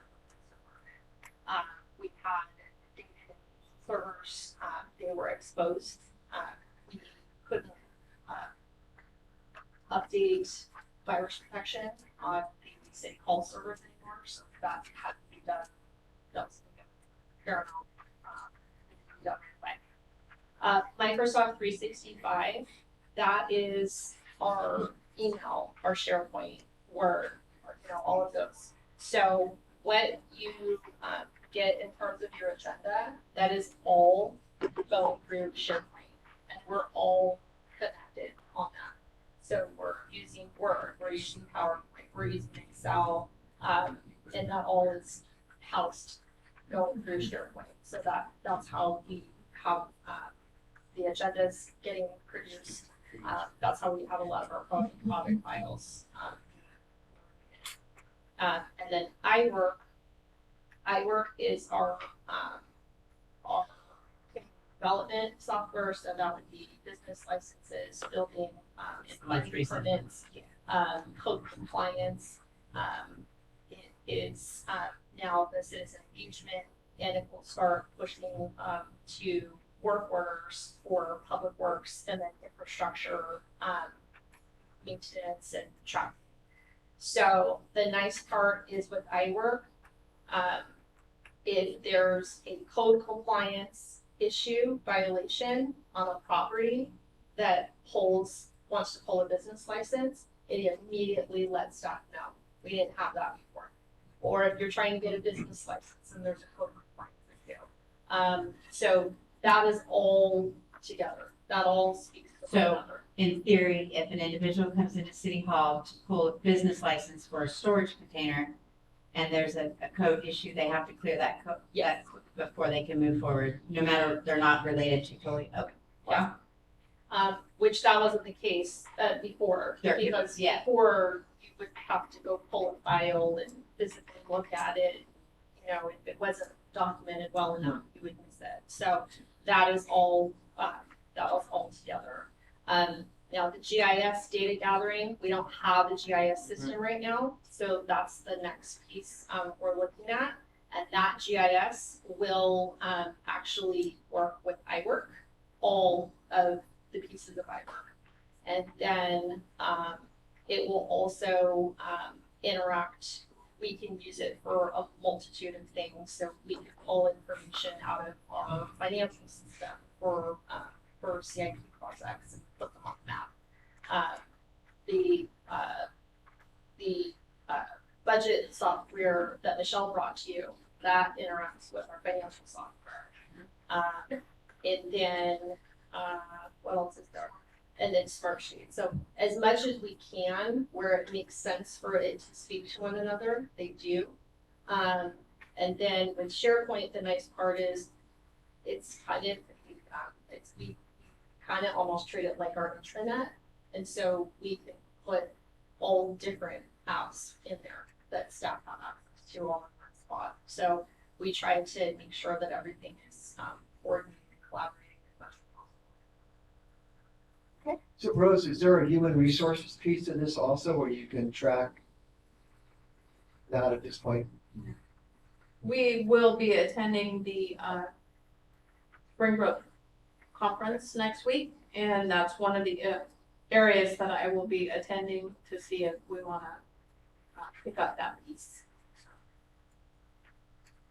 Right, because that's an additional component that you have to pay for. It's an additional module in Springbrook, but they want to make sure that it makes sense to do it. So would that include stuff like someone wants to put in Yes. Time card all online. It would save me definitely a lot of time. It's just making sure that we're going to be able to push it out and see what it does. So how do we do that somewhere? Paper. That's actually that when we get our computers, which Mike, we're getting computers. If I were to have access, will I have access to a calendar where I could see that Rose is on vacation this week, so I'm not going to call her because she's on vacation? Or I see that you're blocked out this morning, so I'm going to wait and call you this afternoon. Okay. Yeah, so I don't know, that's, that's like an outlook spread out, Yeah, calendar, right? so, right, so really what we do, and so I've tried to just get staff engaged in it, is making sure that they're using, kind of schedule assistant, and see if people are here or not. For sure. Okay, think. I had a ton of questions earlier about economic development and ACPA, which I am super excited that there's progress being made there. But I'm good. I don't need to popcorn it anymore. Do you have things you want to? On the sign project, just a clarification, that's the street signs? The sign project is the street signs. like Okay. the safety. And do we don't have a start time on that yet, a start date? Staff have been working with the contractor, we're just now. The signs, some will stay the same, but there has been changes in standards for certain signs. So, they have to agree on what that new sign is gonna look like and, what the size of the different signs are gonna be. Because you can't order the same signs that were there, so they've been, kind of doing requests for information back and forth just to nail that down. So if we get all of that out of the way first, it makes the construction go a lot, My next question was on the overall economic development under trash can replacement. I get a lot of feedback about how ugly our trash cans are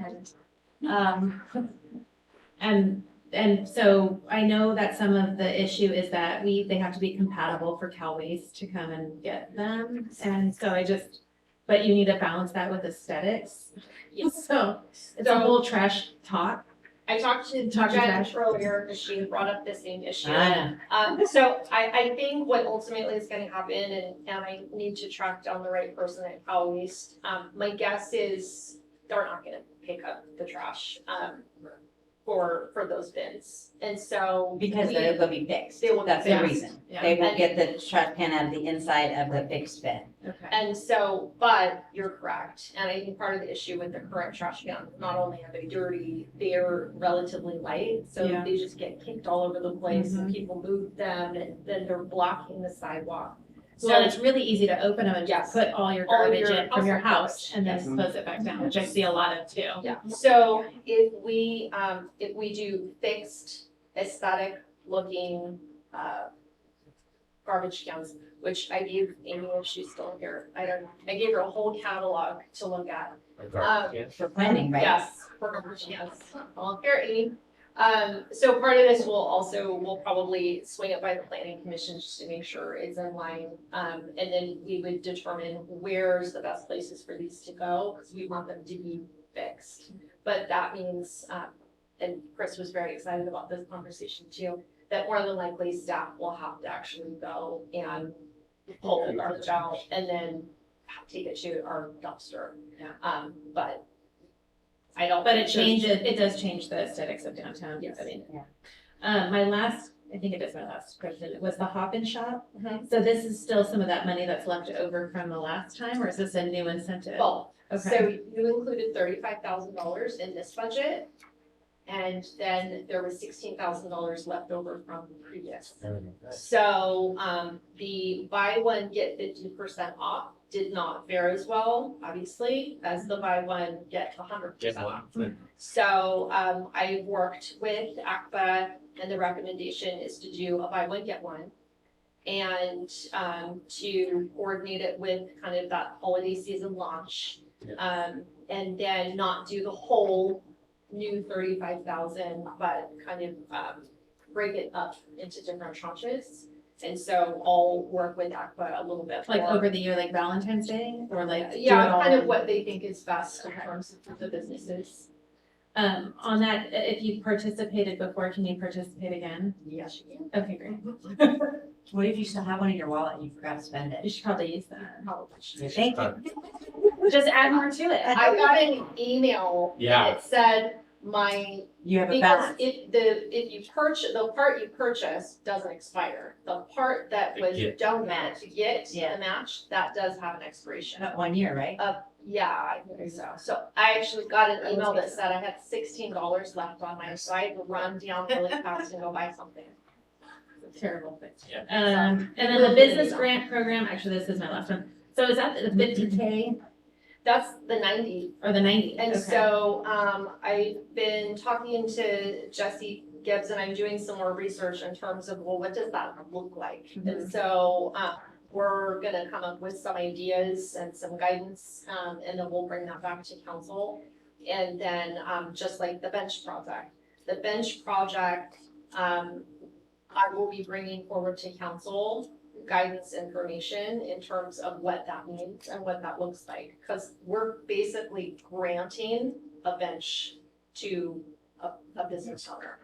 But there's strings attached to it, like you can't take it home. So we just need to have that clarified in that agreement. So I'll bring that at the next meeting so you can see what the outreach is that we're gonna be pushing out to businesses, kind of what that agreement looks like, what the guidance documents are. And it's a good time to have conversations about sidewalk cleaning and maintenance and all that good stuff. Great. Yeah. That's it. Alan? She hit on the Hop and Shop and got most of my questions. I want to know how much was left in there. I'm going to do the 1-for-1. I had a quickie question, but I'll hit Chris. Can I call you tomorrow on the I&I? Yeah. On the smoke test and stuff, because that, I remember getting the, what do you want to call it, the information a couple of years ago, and it's crazy treating perfectly good drinking water as sewage. So, I'll call you on that one. Thanks. That's all I got. And then I don't know if this is a Chris question or yours, Rebecca, regarding sidewalks. I appreciated the fact that the city contracted out the trip and fall hazards. Are we part of a JPA for insurance? And do they do a risk management assessment? Do they come out and assess? They don't do any of that, so. Yeah. But if we spend money and fix it, we get $2,500 back. Yeah.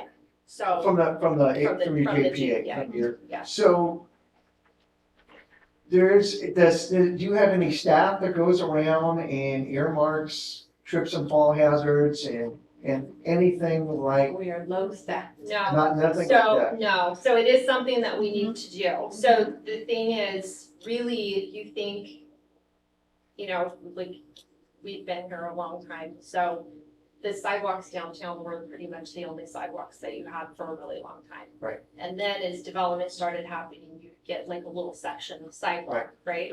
So in the last couple of years, that's where you've seen this big boom of sidewalks. And we're getting these sidewalks, but there wasn't a contemplation of, well, what do we do? So we do need to have some informal conversations about sidewalk, like a sidewalk inventory, a sidewalk maintenance program, and because there's been sidewalks that have been installed over the years and they're ours, but we haven't actually done an assessment on them. There are companies that can come out and do an assessment of all of those, so at least we have a baseline for them. And then we'll have to incorporate that as more sidewalks come, because many more sidewalks are coming as Caltrans shop projects.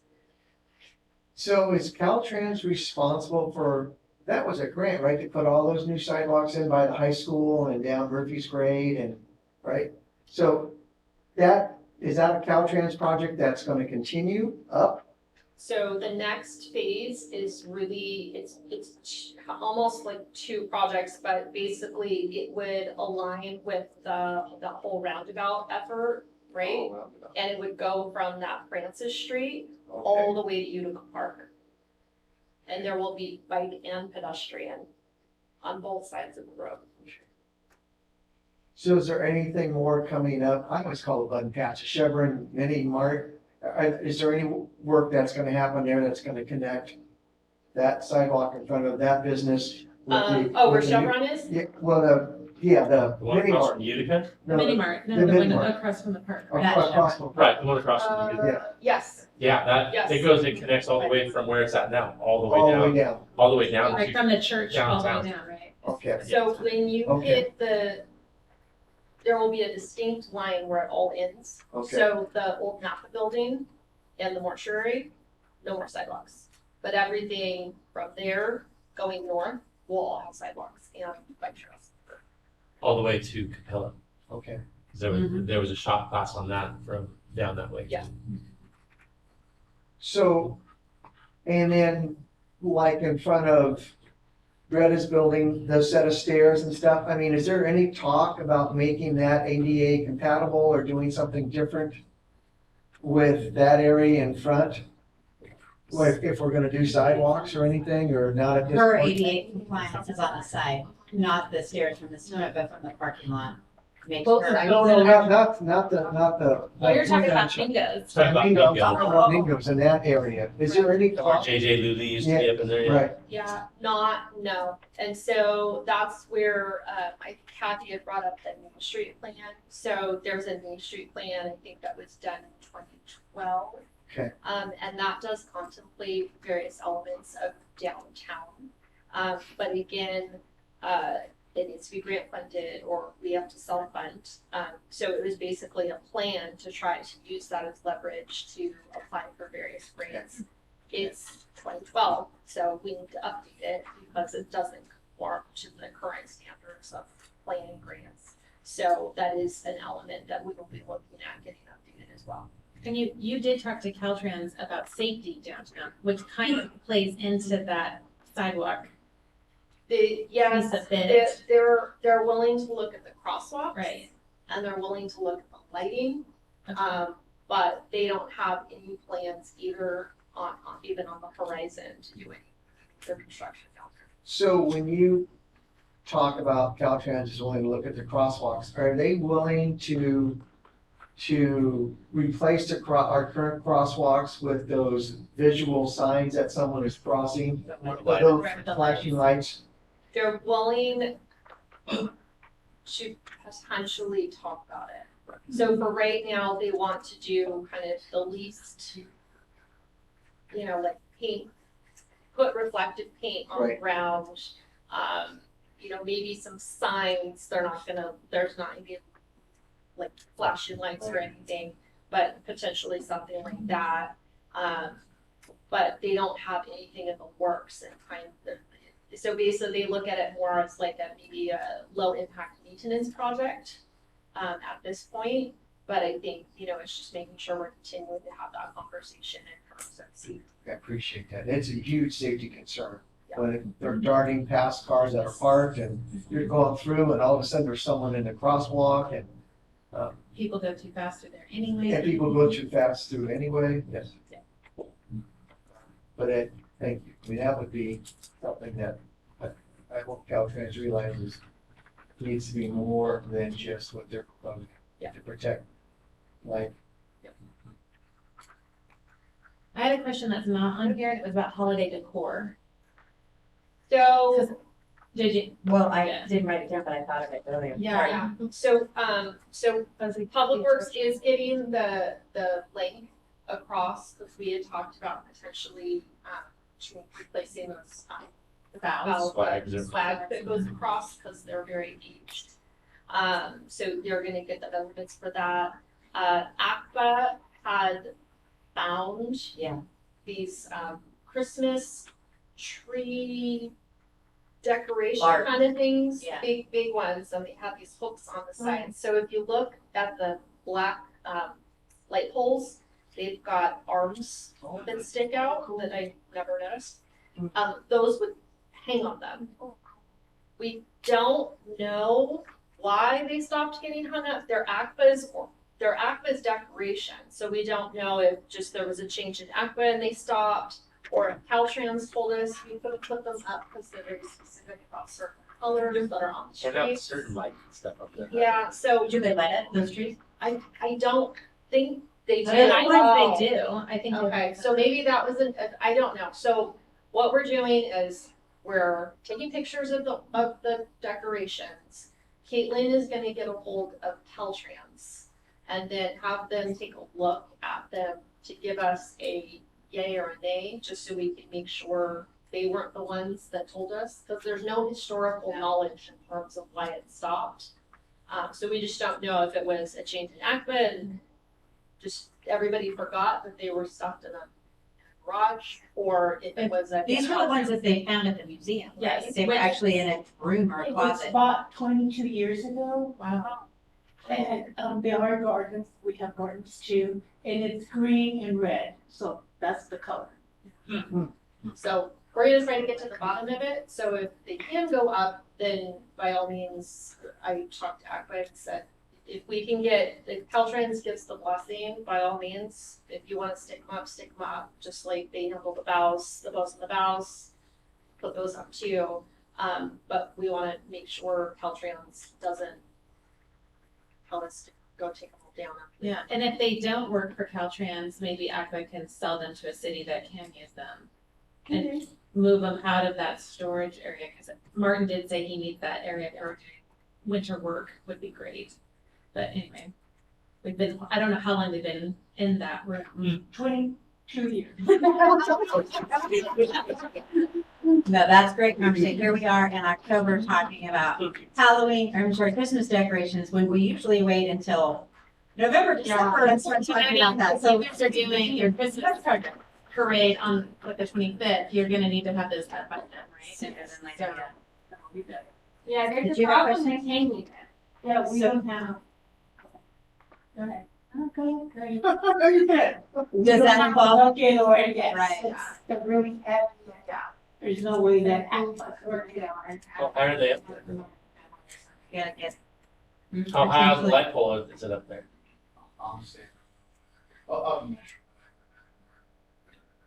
Oh, yeah. Oh, yeah. Oh, they're 20, okay. They're pretty good though. I mean, they're pretty easy. I just have one. So Isabel, here, everything else has been covered. Destination Angels Camp, I didn't see any mention of them, and I just didn't know, do we still have any involvement? Like, do they still get together? I could find anything on their website, but I didn't know. I'm not sure, I mean, where it left off is, give us a proposal, Right. and then the last was, they're gonna go a different direction and figure out exactly what they want their direction to be. And that was the. I do know that they meet. I checked their website out the other day because I had that very same thought. And I was told that their next meeting is October 26th. And I was going to plan to attend because I always was curious as to what's still going on with them. It's only in person or online? It's only a person, we don't have. Okay. online. Okay. Okay, public comment on this item because we're still kind of rambling. Anybody have anything else to say or report on this? Anybody online? No. Okay, great. This is a good update. Thank you so much. Item 7G, this is to approve resolution 2382, approving the continued $1 vehicle registration fee, supporting the abandoned vehicle abatement program for the next 10 years. Rebecca. The abandoned vehicle abatement program, it's kind of interesting. So the county can only do it if a city wants to do it. So if we didn't want to do it, then it would actually cease for the entire county. But the deal is every 10 years, there has to be a resolution by all of the cities within the county, and we only have one, that would approve the extension of the program. And then that would be adopted by the board of supervisors, who would then agree to put it on the next election. So. At their cost.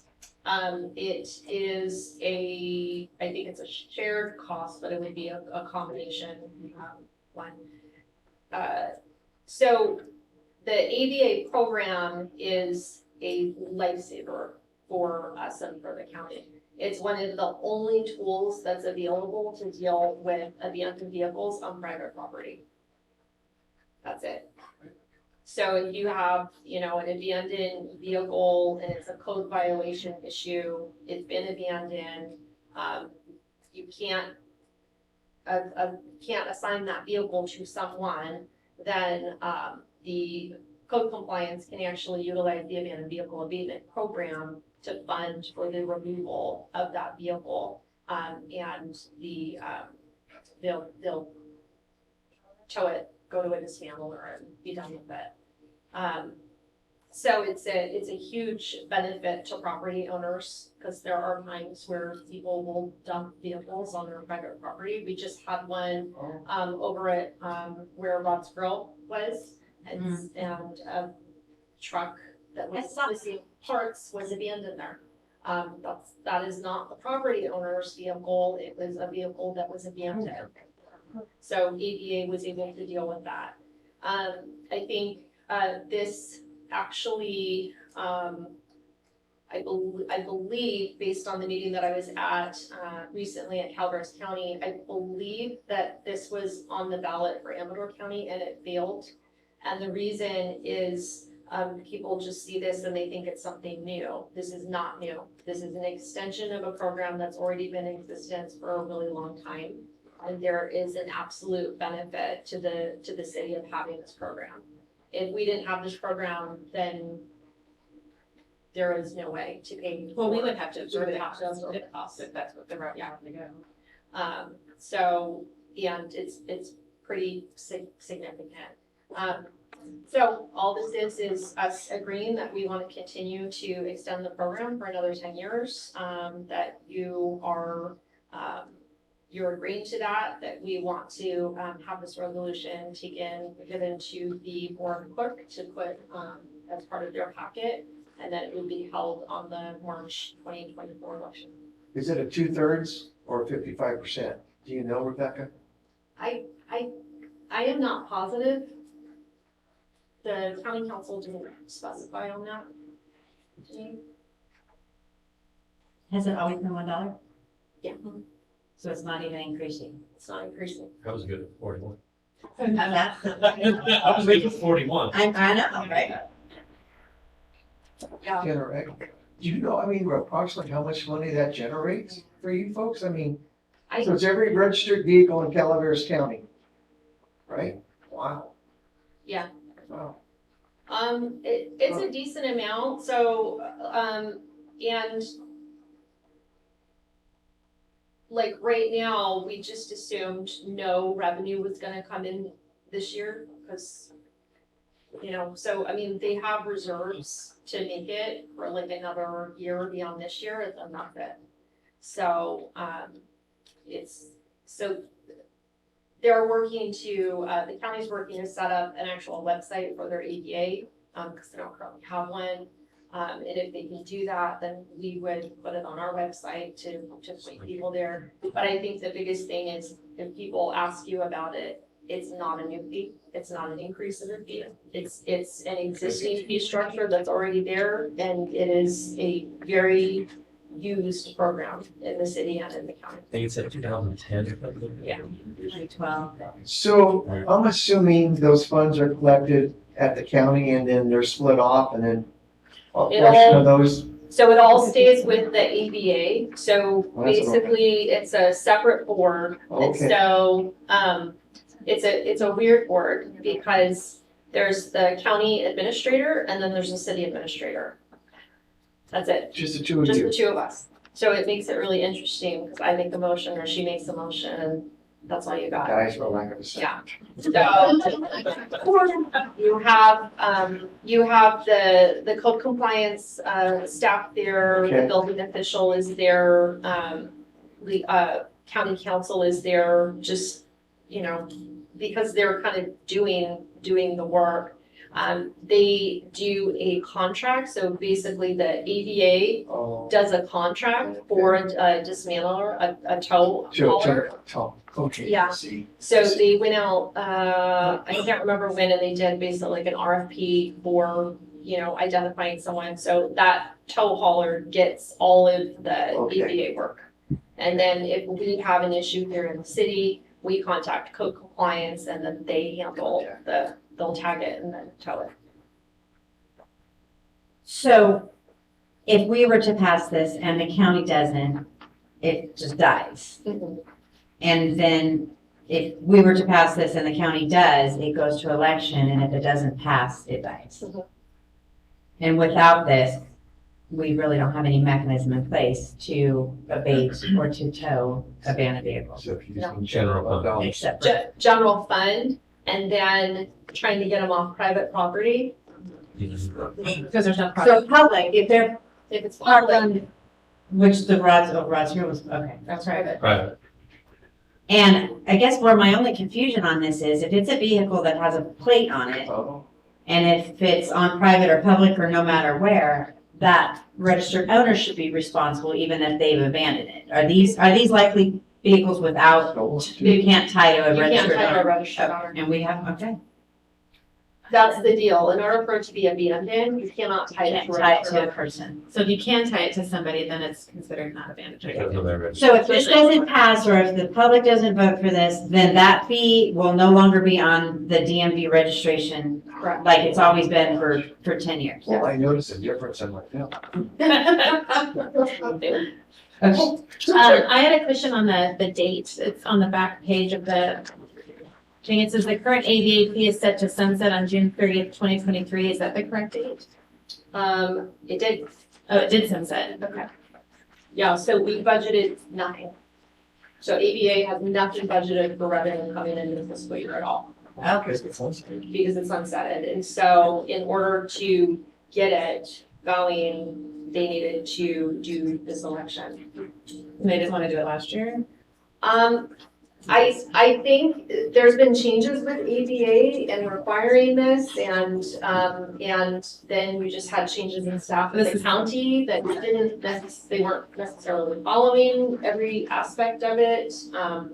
Whoever was here 10 years ago, they're not here today, and they're not at the county anymore. So it kind of was a little bit of a surprise, I think, that, It passed. So it's going to be on the November election of next year. March. Oh, March. Okay, even better. Yeah, so as soon as, you guys pass it, you sign the resolution, she will send an executed copy to the board clerk, and then they will put it in their packet for their meeting next week. Public comment about ADA fees. Anybody online? Okay, bringing it back to our council, what do we think about resolution 2382? I'm looking for a motion. I'll make a motion to approve resolution 2382. Lynn? I'll second. Rose? Vente? I, Really? Aye. Aye. Hernan? Aye. Strata? Aye. Thank you. Item 7H, this is implementation of the City of Angels service philosophy and approval of resolution 2383 service philosophy. Rebecca? So one of the things that came out of the strategic plan workshop, was the idea of adopting a service philosophy or having a service philosophy. And so the words that were agreed to, whatever that philosophy was going to be, was kind and helpful. So then it was trying to figure out, well, then what does that guidance look like, so that we could share that information with the public and with our staff. And so this is what we've come up with. So it's got kind of what kindness means, what helpfulness means, what the implementation plan would be for us to distribute this information to staff and familiarize them. Also, integrating this into our various city policies and procedures. And then identifying ways that we can get feedback from our residents in our community as time goes on to see, how are we faring with this. And so this would just be a resolution to formalize it. And then the service philosophy itself, which is basically kind of like a little policy, is at the back. So why we're doing it and what it's for.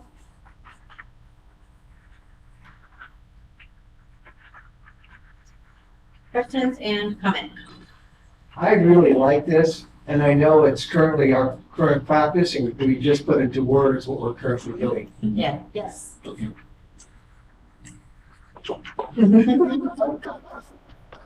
What's important, I think it goes and speaks to one of the questions that you asked me. You know, I think we need to go out there and celebrate what we're doing well and make sure the public knows that we hold our employees to a standard. And, you know, we want to continue providing that level of service. And we do have very engaged staff. And so, you know, I value customer service a lot, so I work with staff a lot on how to, you know, have empathy for those that come in. I mean, generally, if someone's coming in to City Hall to talk to utility billing, they're not telling us how happy they are.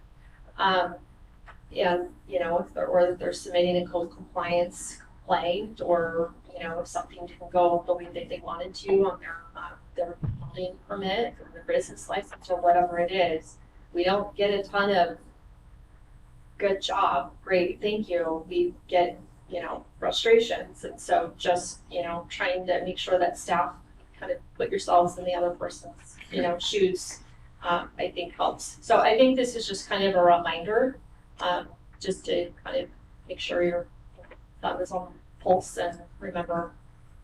What do you anticipate the teaching materials to be? A handout, or are you guys gonna, are the I think it's handouts, but I mean, I think we also try to do kind of like employee engagement and like little kind of games or you know, incentives for staff, just to kind of engage them kind of in a funner way. But just, you know, we've you know, we do cups, we do, you know, we've done hats, we've done t-shirts, we've done you know, various meetings, we've done you know, breakfasts, things that we can engage with the staff to kind of incorporate these things. So we'll further incorporate this. And we're invited to those hours. Yeah. How about like how you have a employee of the month type concept, do like and everybody would nominate another staff member for something that they've experienced or witnessed, for where an employee has been kind or helpful and gone above and beyond, and give us, you know, an example, and then that person could be thrown into the bucket. Chris, I know you love this idea of how you could nominate your staff for something that you witnessed or experienced, and then they could get that for the Right. So I think it's kind of a way for managers and supervisors to acknowledge their staff, but I think sometimes we don't really give an opportunity on a, you know, if someone fills out a form, like, how did we do? Like, did you feel like you were met with kindness and were we helpful? And so adding that into those forms, like, just as a final, like, were you satisfied with what we did? Every once in a while, we will get a really nice email or a letter, or I will get a really nice voicemail on my phone. And so I'm always sure to let the department head know. I let Rose know and put it in our personnel file, and I acknowledge that staff person. So I think there's also ways we can do this to just kind of have the customer or the applicant on the other end, like, how did we do? Is that something, sorry, my Leslie Davis days coming back to my brain, in terms of paying for that stuff, how do we go about that? Is that in terms of gifting a public fund? No, Well, you budgeted for it, we have a line item. yeah, we budget for employee appreciation. Yeah. I have a question. So it says kind and helpful excellence service philosophy. Did the excellence get added in there? Yeah, it's just because we're trying to, you know, like, were you just Yeah, like helpful rising up. kindness, but and several of you, that was what she's like, you have to like narrow it down, because it was like to go above and beyond. Yeah. You know, so I think it's more than I did adequately. Yeah, I was kind and I was helpful from an adequate perspective. Gotcha. So my only question is that everywhere that it's spoken about, it's referred to as kindness and helpfulness. but yet the service philosophy is kind and helpful. Do we need to stay consistent and say kindness and helpfulness? Or what's, you know what I'm saying? Yeah, it's however you guys forward it. I think when you're describing it, that's when you add the ness, where you see that. Well, like, Yeah. service Kind. philosophy, Oh, I kind see. and helpful, and then here is kindness and then Right. helpfulness. You interchange that. Even to in the very kind. next sentence, it says found on the principles of kindness and helpfulness. So I'm wondering if we should say our service philosophy is to embrace kindness and helpfulness. But Or we just change on the staff Just change, report where yeah. it says one, just change the kindness to kind. I'm actually reading the philosophy. I'm on the Oh, back not of that the page, page. not the. I mean, you but can the just last- change it to kind. And this would likely be the policy that you're gonna frame and put in the city hall somewhere, or where we're gonna point to. So Yeah, just, it's on the I'm looking for resolution. just consistency, I think. On the resolutions, that's kind and helpful. So we get it. Public comment on kind and helpful. If you're smiling, we're being kind and helpful. Public comment online, anybody? Okay, bringing this back. Any direction and motions on resolution 2383, our service philosophy? I was reading. I'm sorry. Looking for a motion. I'll make a motion. No, I'll second. Just for clarification, are we removing the nest from? I would say remove the nest and the pull, or nest on both. So kind and helpful. Okay, so she was the first with removing the nest in full, right? Yeah. And the second that motion. Rose. Aye. Aye. Aye. Aye. Okay, we're wrapping up with administration reports. Rebecca. Okay, so we've done, quite a few things with the city. Our communication enhancements, we've leveraged, we've leveraged, constant contact. So we've increased our enrollment to 225 contacts across the various outreach, items that we have. The latest, city general newsletter with 57 contacts and 73% open rate and a 28% click-through rate. The newsletter has a lot more links on it for further information. And then on the bottom of that, I actually had a survey on the bottom that asked, what's the best way to get information to you? 90.6% prefer Facebook for all of their updates. And then shared the Utica Park update. That one went to 125, I think, and then that open rate is 85%, and there's a 17% click-through rate. We drafted the service philosophy, so that was exciting, and we'll start incorporating that. Technology infrastructure upgrades. We're finalizing the last pieces for the city council laptops. And I just emailed them right after Mike got appointed to set up his email and set up his computer. And then at the same time, we're initiating the final work on the public works tablets for in-field use. So they will be able to have the use with those tablets for work orders. We're also going to start getting them trained on in-field data collection for our infrastructure. And then just kind of doing some more effective outreach. So we issued a press release for the upcoming smoke test.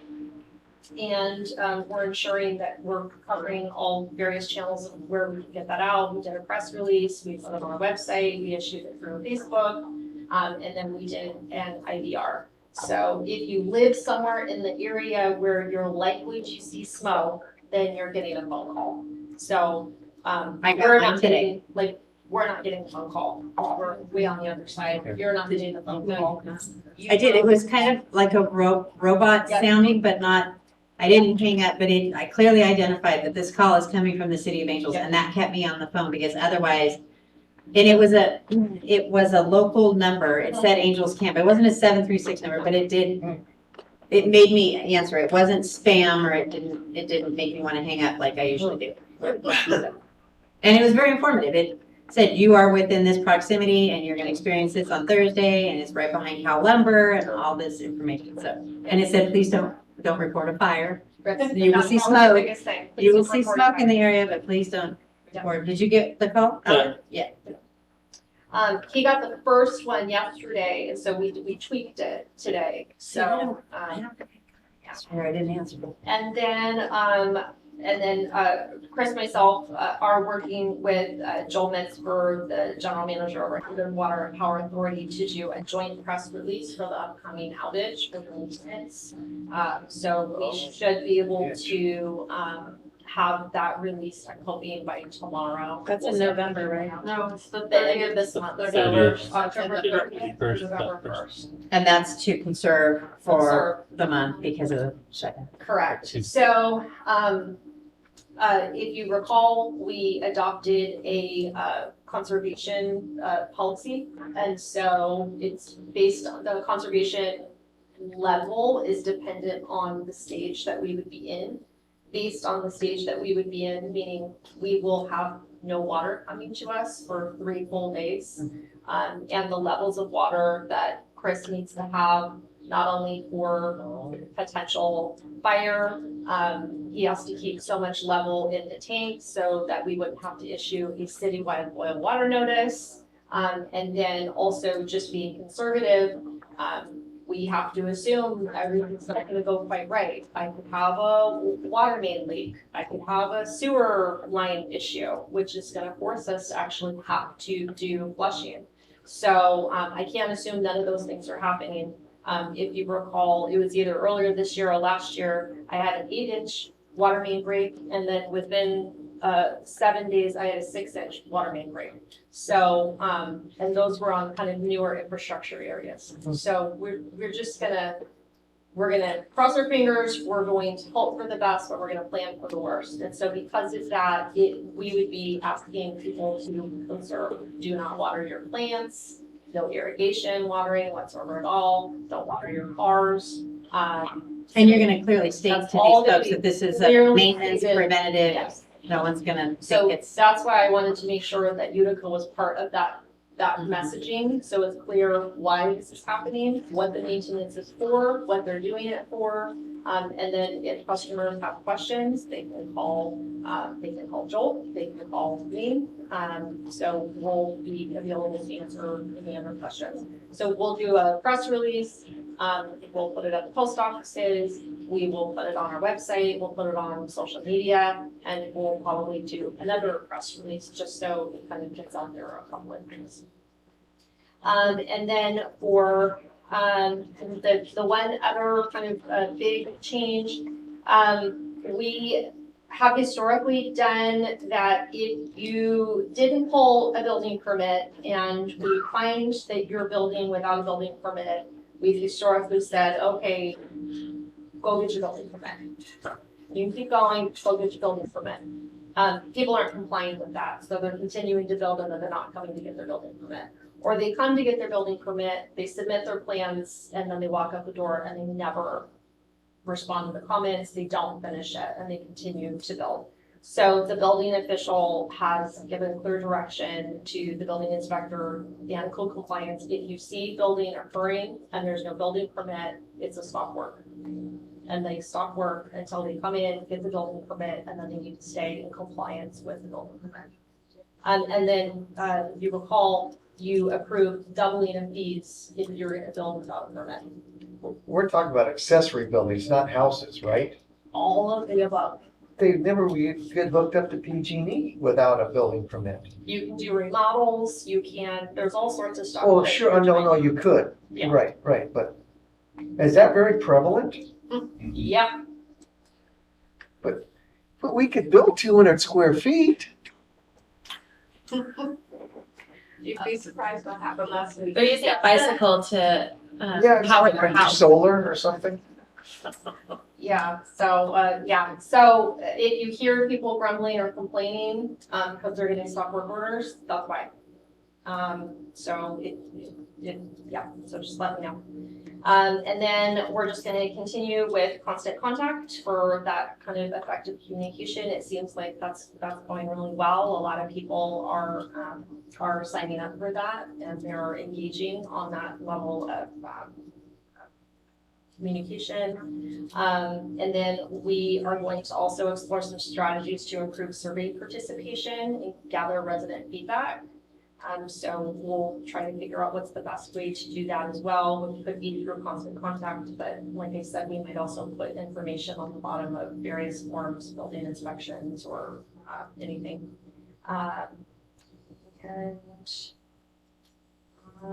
That's it. And then lastly, I'm going to be working remotely this Friday, and then I'll be out of the office Monday and Tuesday. But as always, I'm available on my cell phone. You will be awake Thursday and Friday as well because of CSJ VRMA. Oh, next week.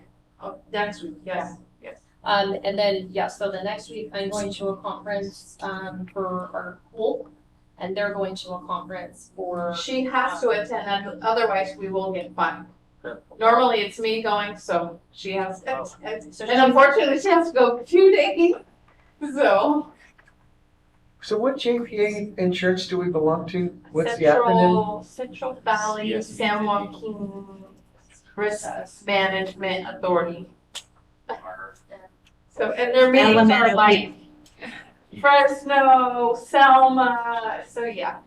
And that's where you're at next week, is that? No, me and Michelle are going to, Springbrook. to Springbrook, and then Rebecca will be on Thursday, Friday. You're on vacation this couple days, and then you come back, and then you're going to a conference. Okay, all right, sorry. Thank you. I think it's at Fresno. I think it is at Fresno this time.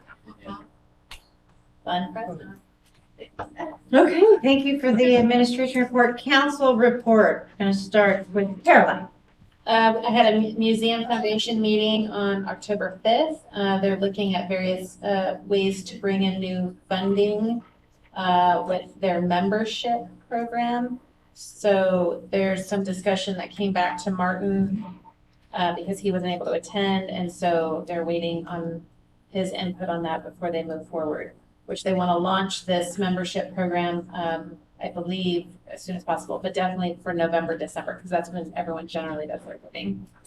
Then they have the youth education series wrapped up, and they're looking for what direction they're going in for 2024. But it was pretty successful. Adult education outreach, they have those continued Sunday events. So that's kind of on the docket for them. And I think that's all for that. And then I attended the League of Cities golf tournament the same day, and it was scramble, thank God. And we had a team of 5. Thank God for that too. It was fun. We had a good time.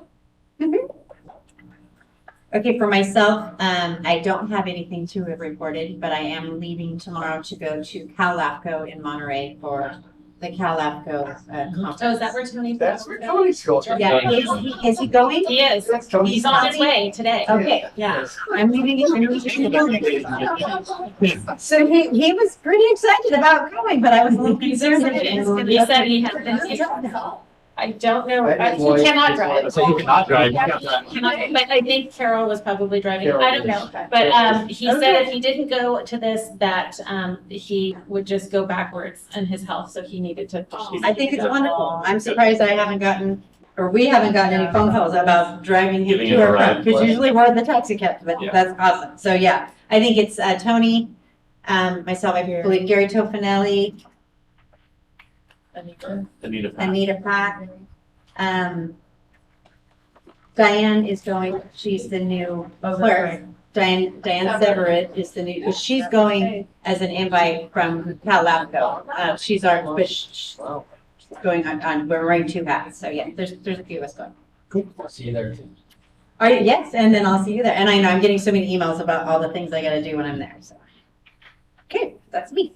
Okay, I attended the All Hazards meeting, which I think that was Tuesday last week, so 10/10, where we discussed setbacks, we talked about FEMA guidelines and then county coordination. And then, so COG, update on wagon trail in certain areas are okay say work okay zone, hoping to repair damage caused by the winter storms and I think before the winter storms.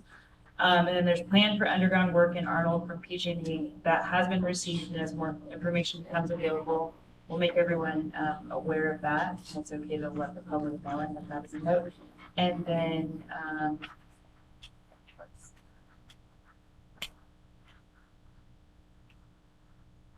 yeah, the Calaveras County evacuation, that's the assessment, which is what we had in our meeting, or excuse me, on our consent agenda. We approved that. And exciting news at Calaveras Transit Agency, and that is that we had a minute order approving a certificate of acceptance for a piece of property which will in the future be the home to Calaveras Transit Agency. It's Hancock. So that was We'll be paying rent, and that'll give us up to date with all of our EV stuff that's coming. Oh. There's the only thing I had was a budget adjustment for some insurance. Oh, because we hired Ann Delora. And then I have Utica at the end of the month, or next Tuesday. I think everybody should have got an email today, it looks like. You did not yet. Right. But we're applying for a FERC exemption that will save us a lot of money in the future. So I can bring you up to speed, or we can go see Joel. And if anybody wants to go see Joel or talk to him in person, he's more than welcome to do that too. But you guys got the email. That's a big step on Tuesday, getting that approved and passed through. What else have I had? The water conserve at the end of the month.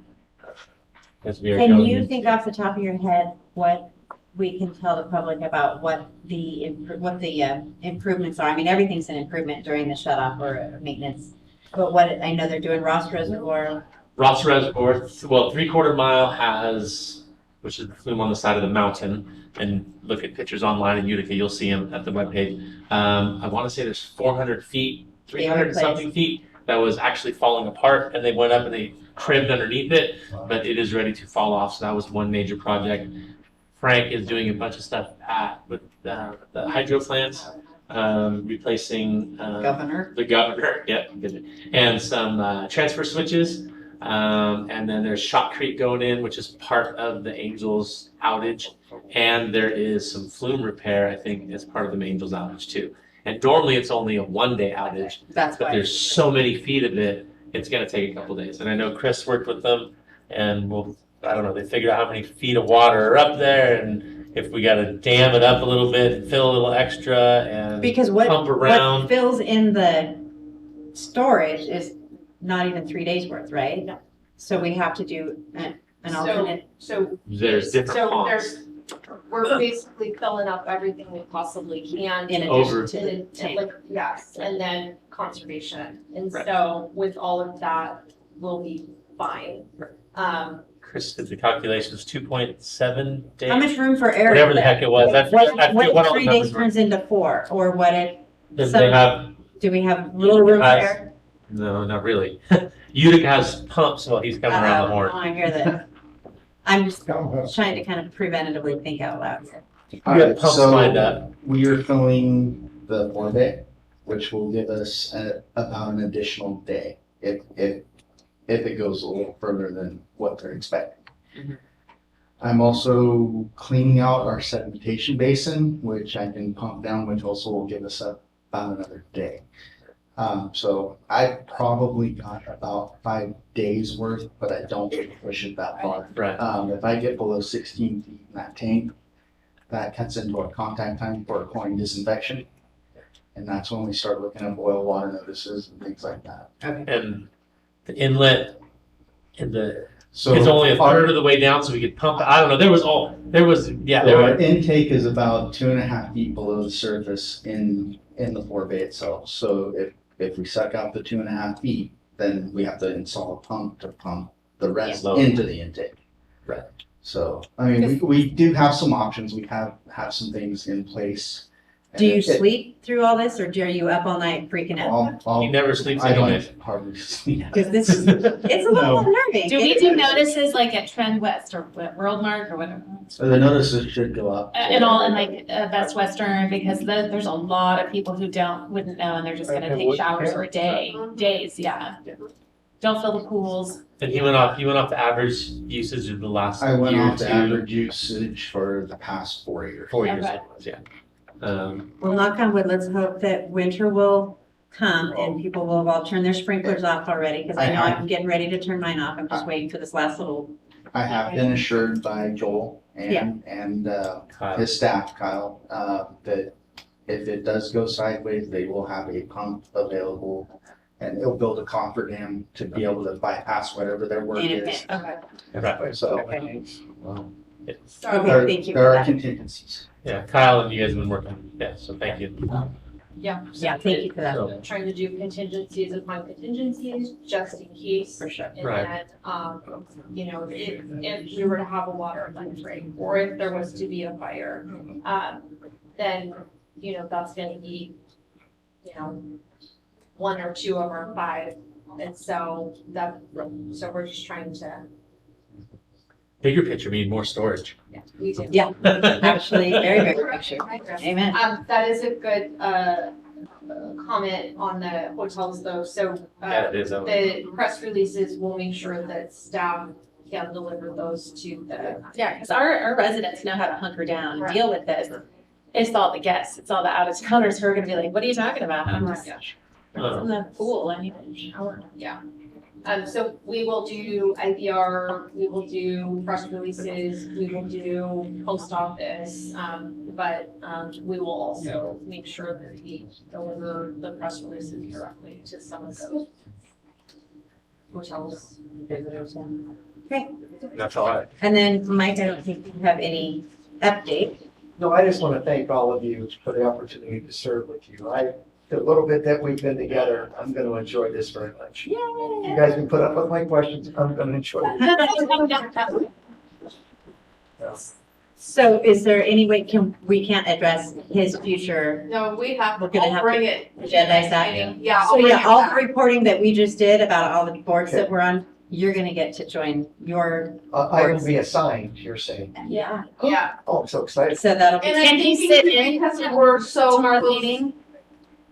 He can't officially represent. No, you can't represent, but if you want to You sit in certainly go, tomorrow's yeah. Oh, too familiar. CPPA meeting. He's been on Because CPPA. you've been on it for a long time. He was on it when I was on Right. it. Yeah, I mean, he's pretty You can't familiar get with. away from it because, you know. You'll be the new chair. But anyway, Caroline's like, I'm only bridging the gap for tomorrow, Okay. is what I'm saying. I'm the backup. And because I have not been officially appointed by okay. We just so have you- to have agendized tonight.